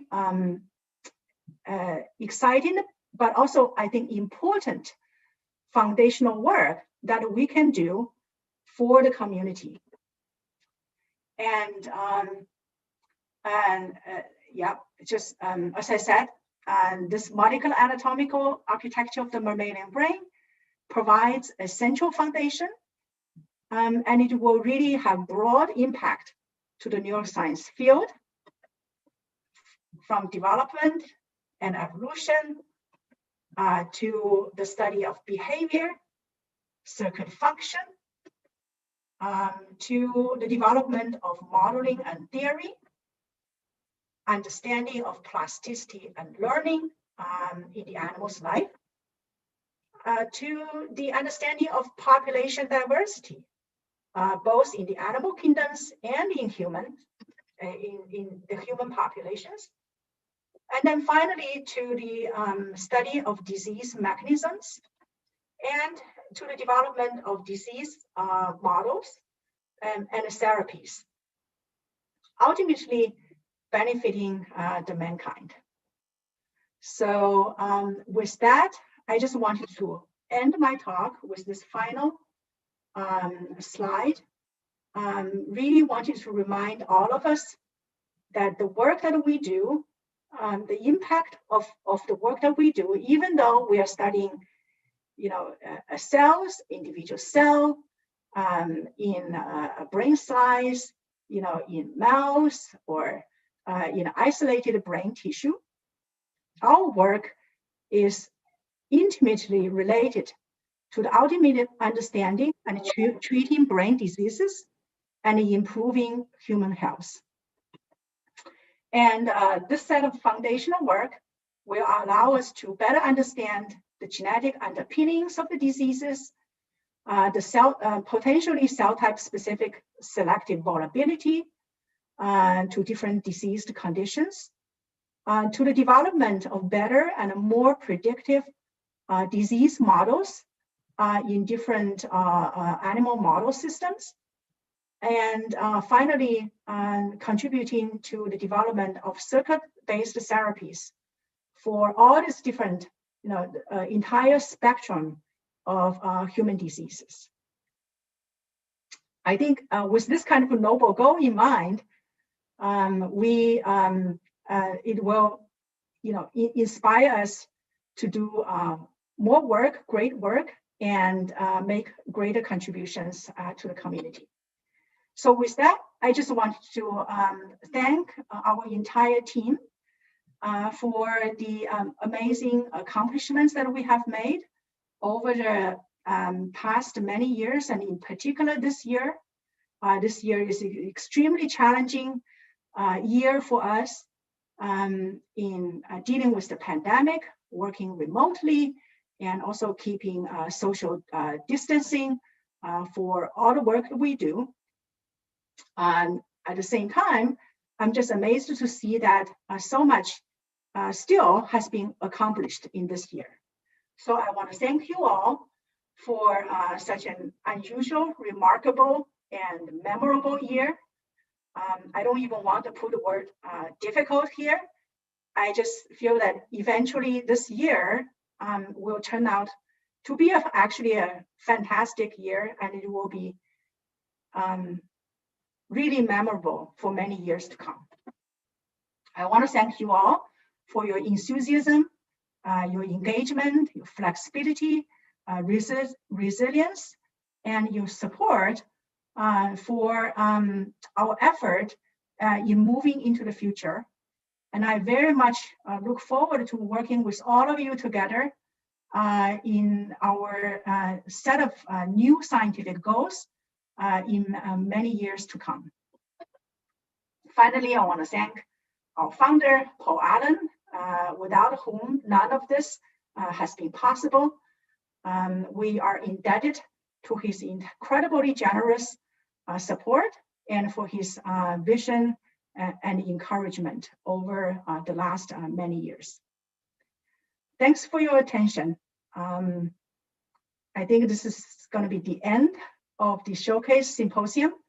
I wish you all a happy holiday season, and I look forward to seeing many of you very soon or in the coming year. Thanks. Wonderful. Thank you, Honghui. That was a really great talk and a great way for us to wrap up this final day of our Showcase Symposium. This does conclude the public webinar portion of the event today.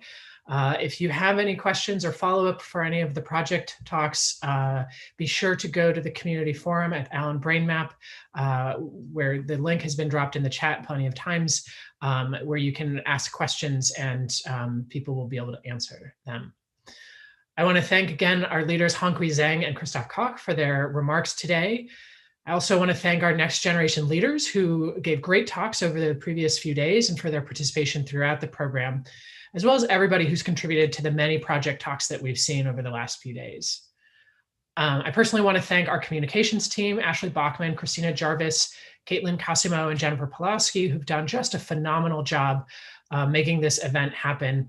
This is our first virtual showcase. I know they've done a lot of virtual meetings this year, but I think there was a lot of creativity that went into thinking about how to make this showcase happen in an online format. And I want to thank the team for doing just a really great job in making everything run smoothly. And finally, I want to thank the Allen Institute founder, Paul Allen, for his vision, encouragement, and support, whose generosity made all of this work and all of this event possible. For Allen Institute employees and next-gen leaders, we will have Q&A sessions and roundtable discussions. Those will be starting momentarily. The Q&A sessions will be a little bit longer today because we had so many project talks today compared to previous days. So you'll have to leave this webinar session and join the separate Zoom link that you should have in your calendar invite. So thanks again for everyone for your participation and for everybody who has contributed to all of the great work that we've seen in these last few days.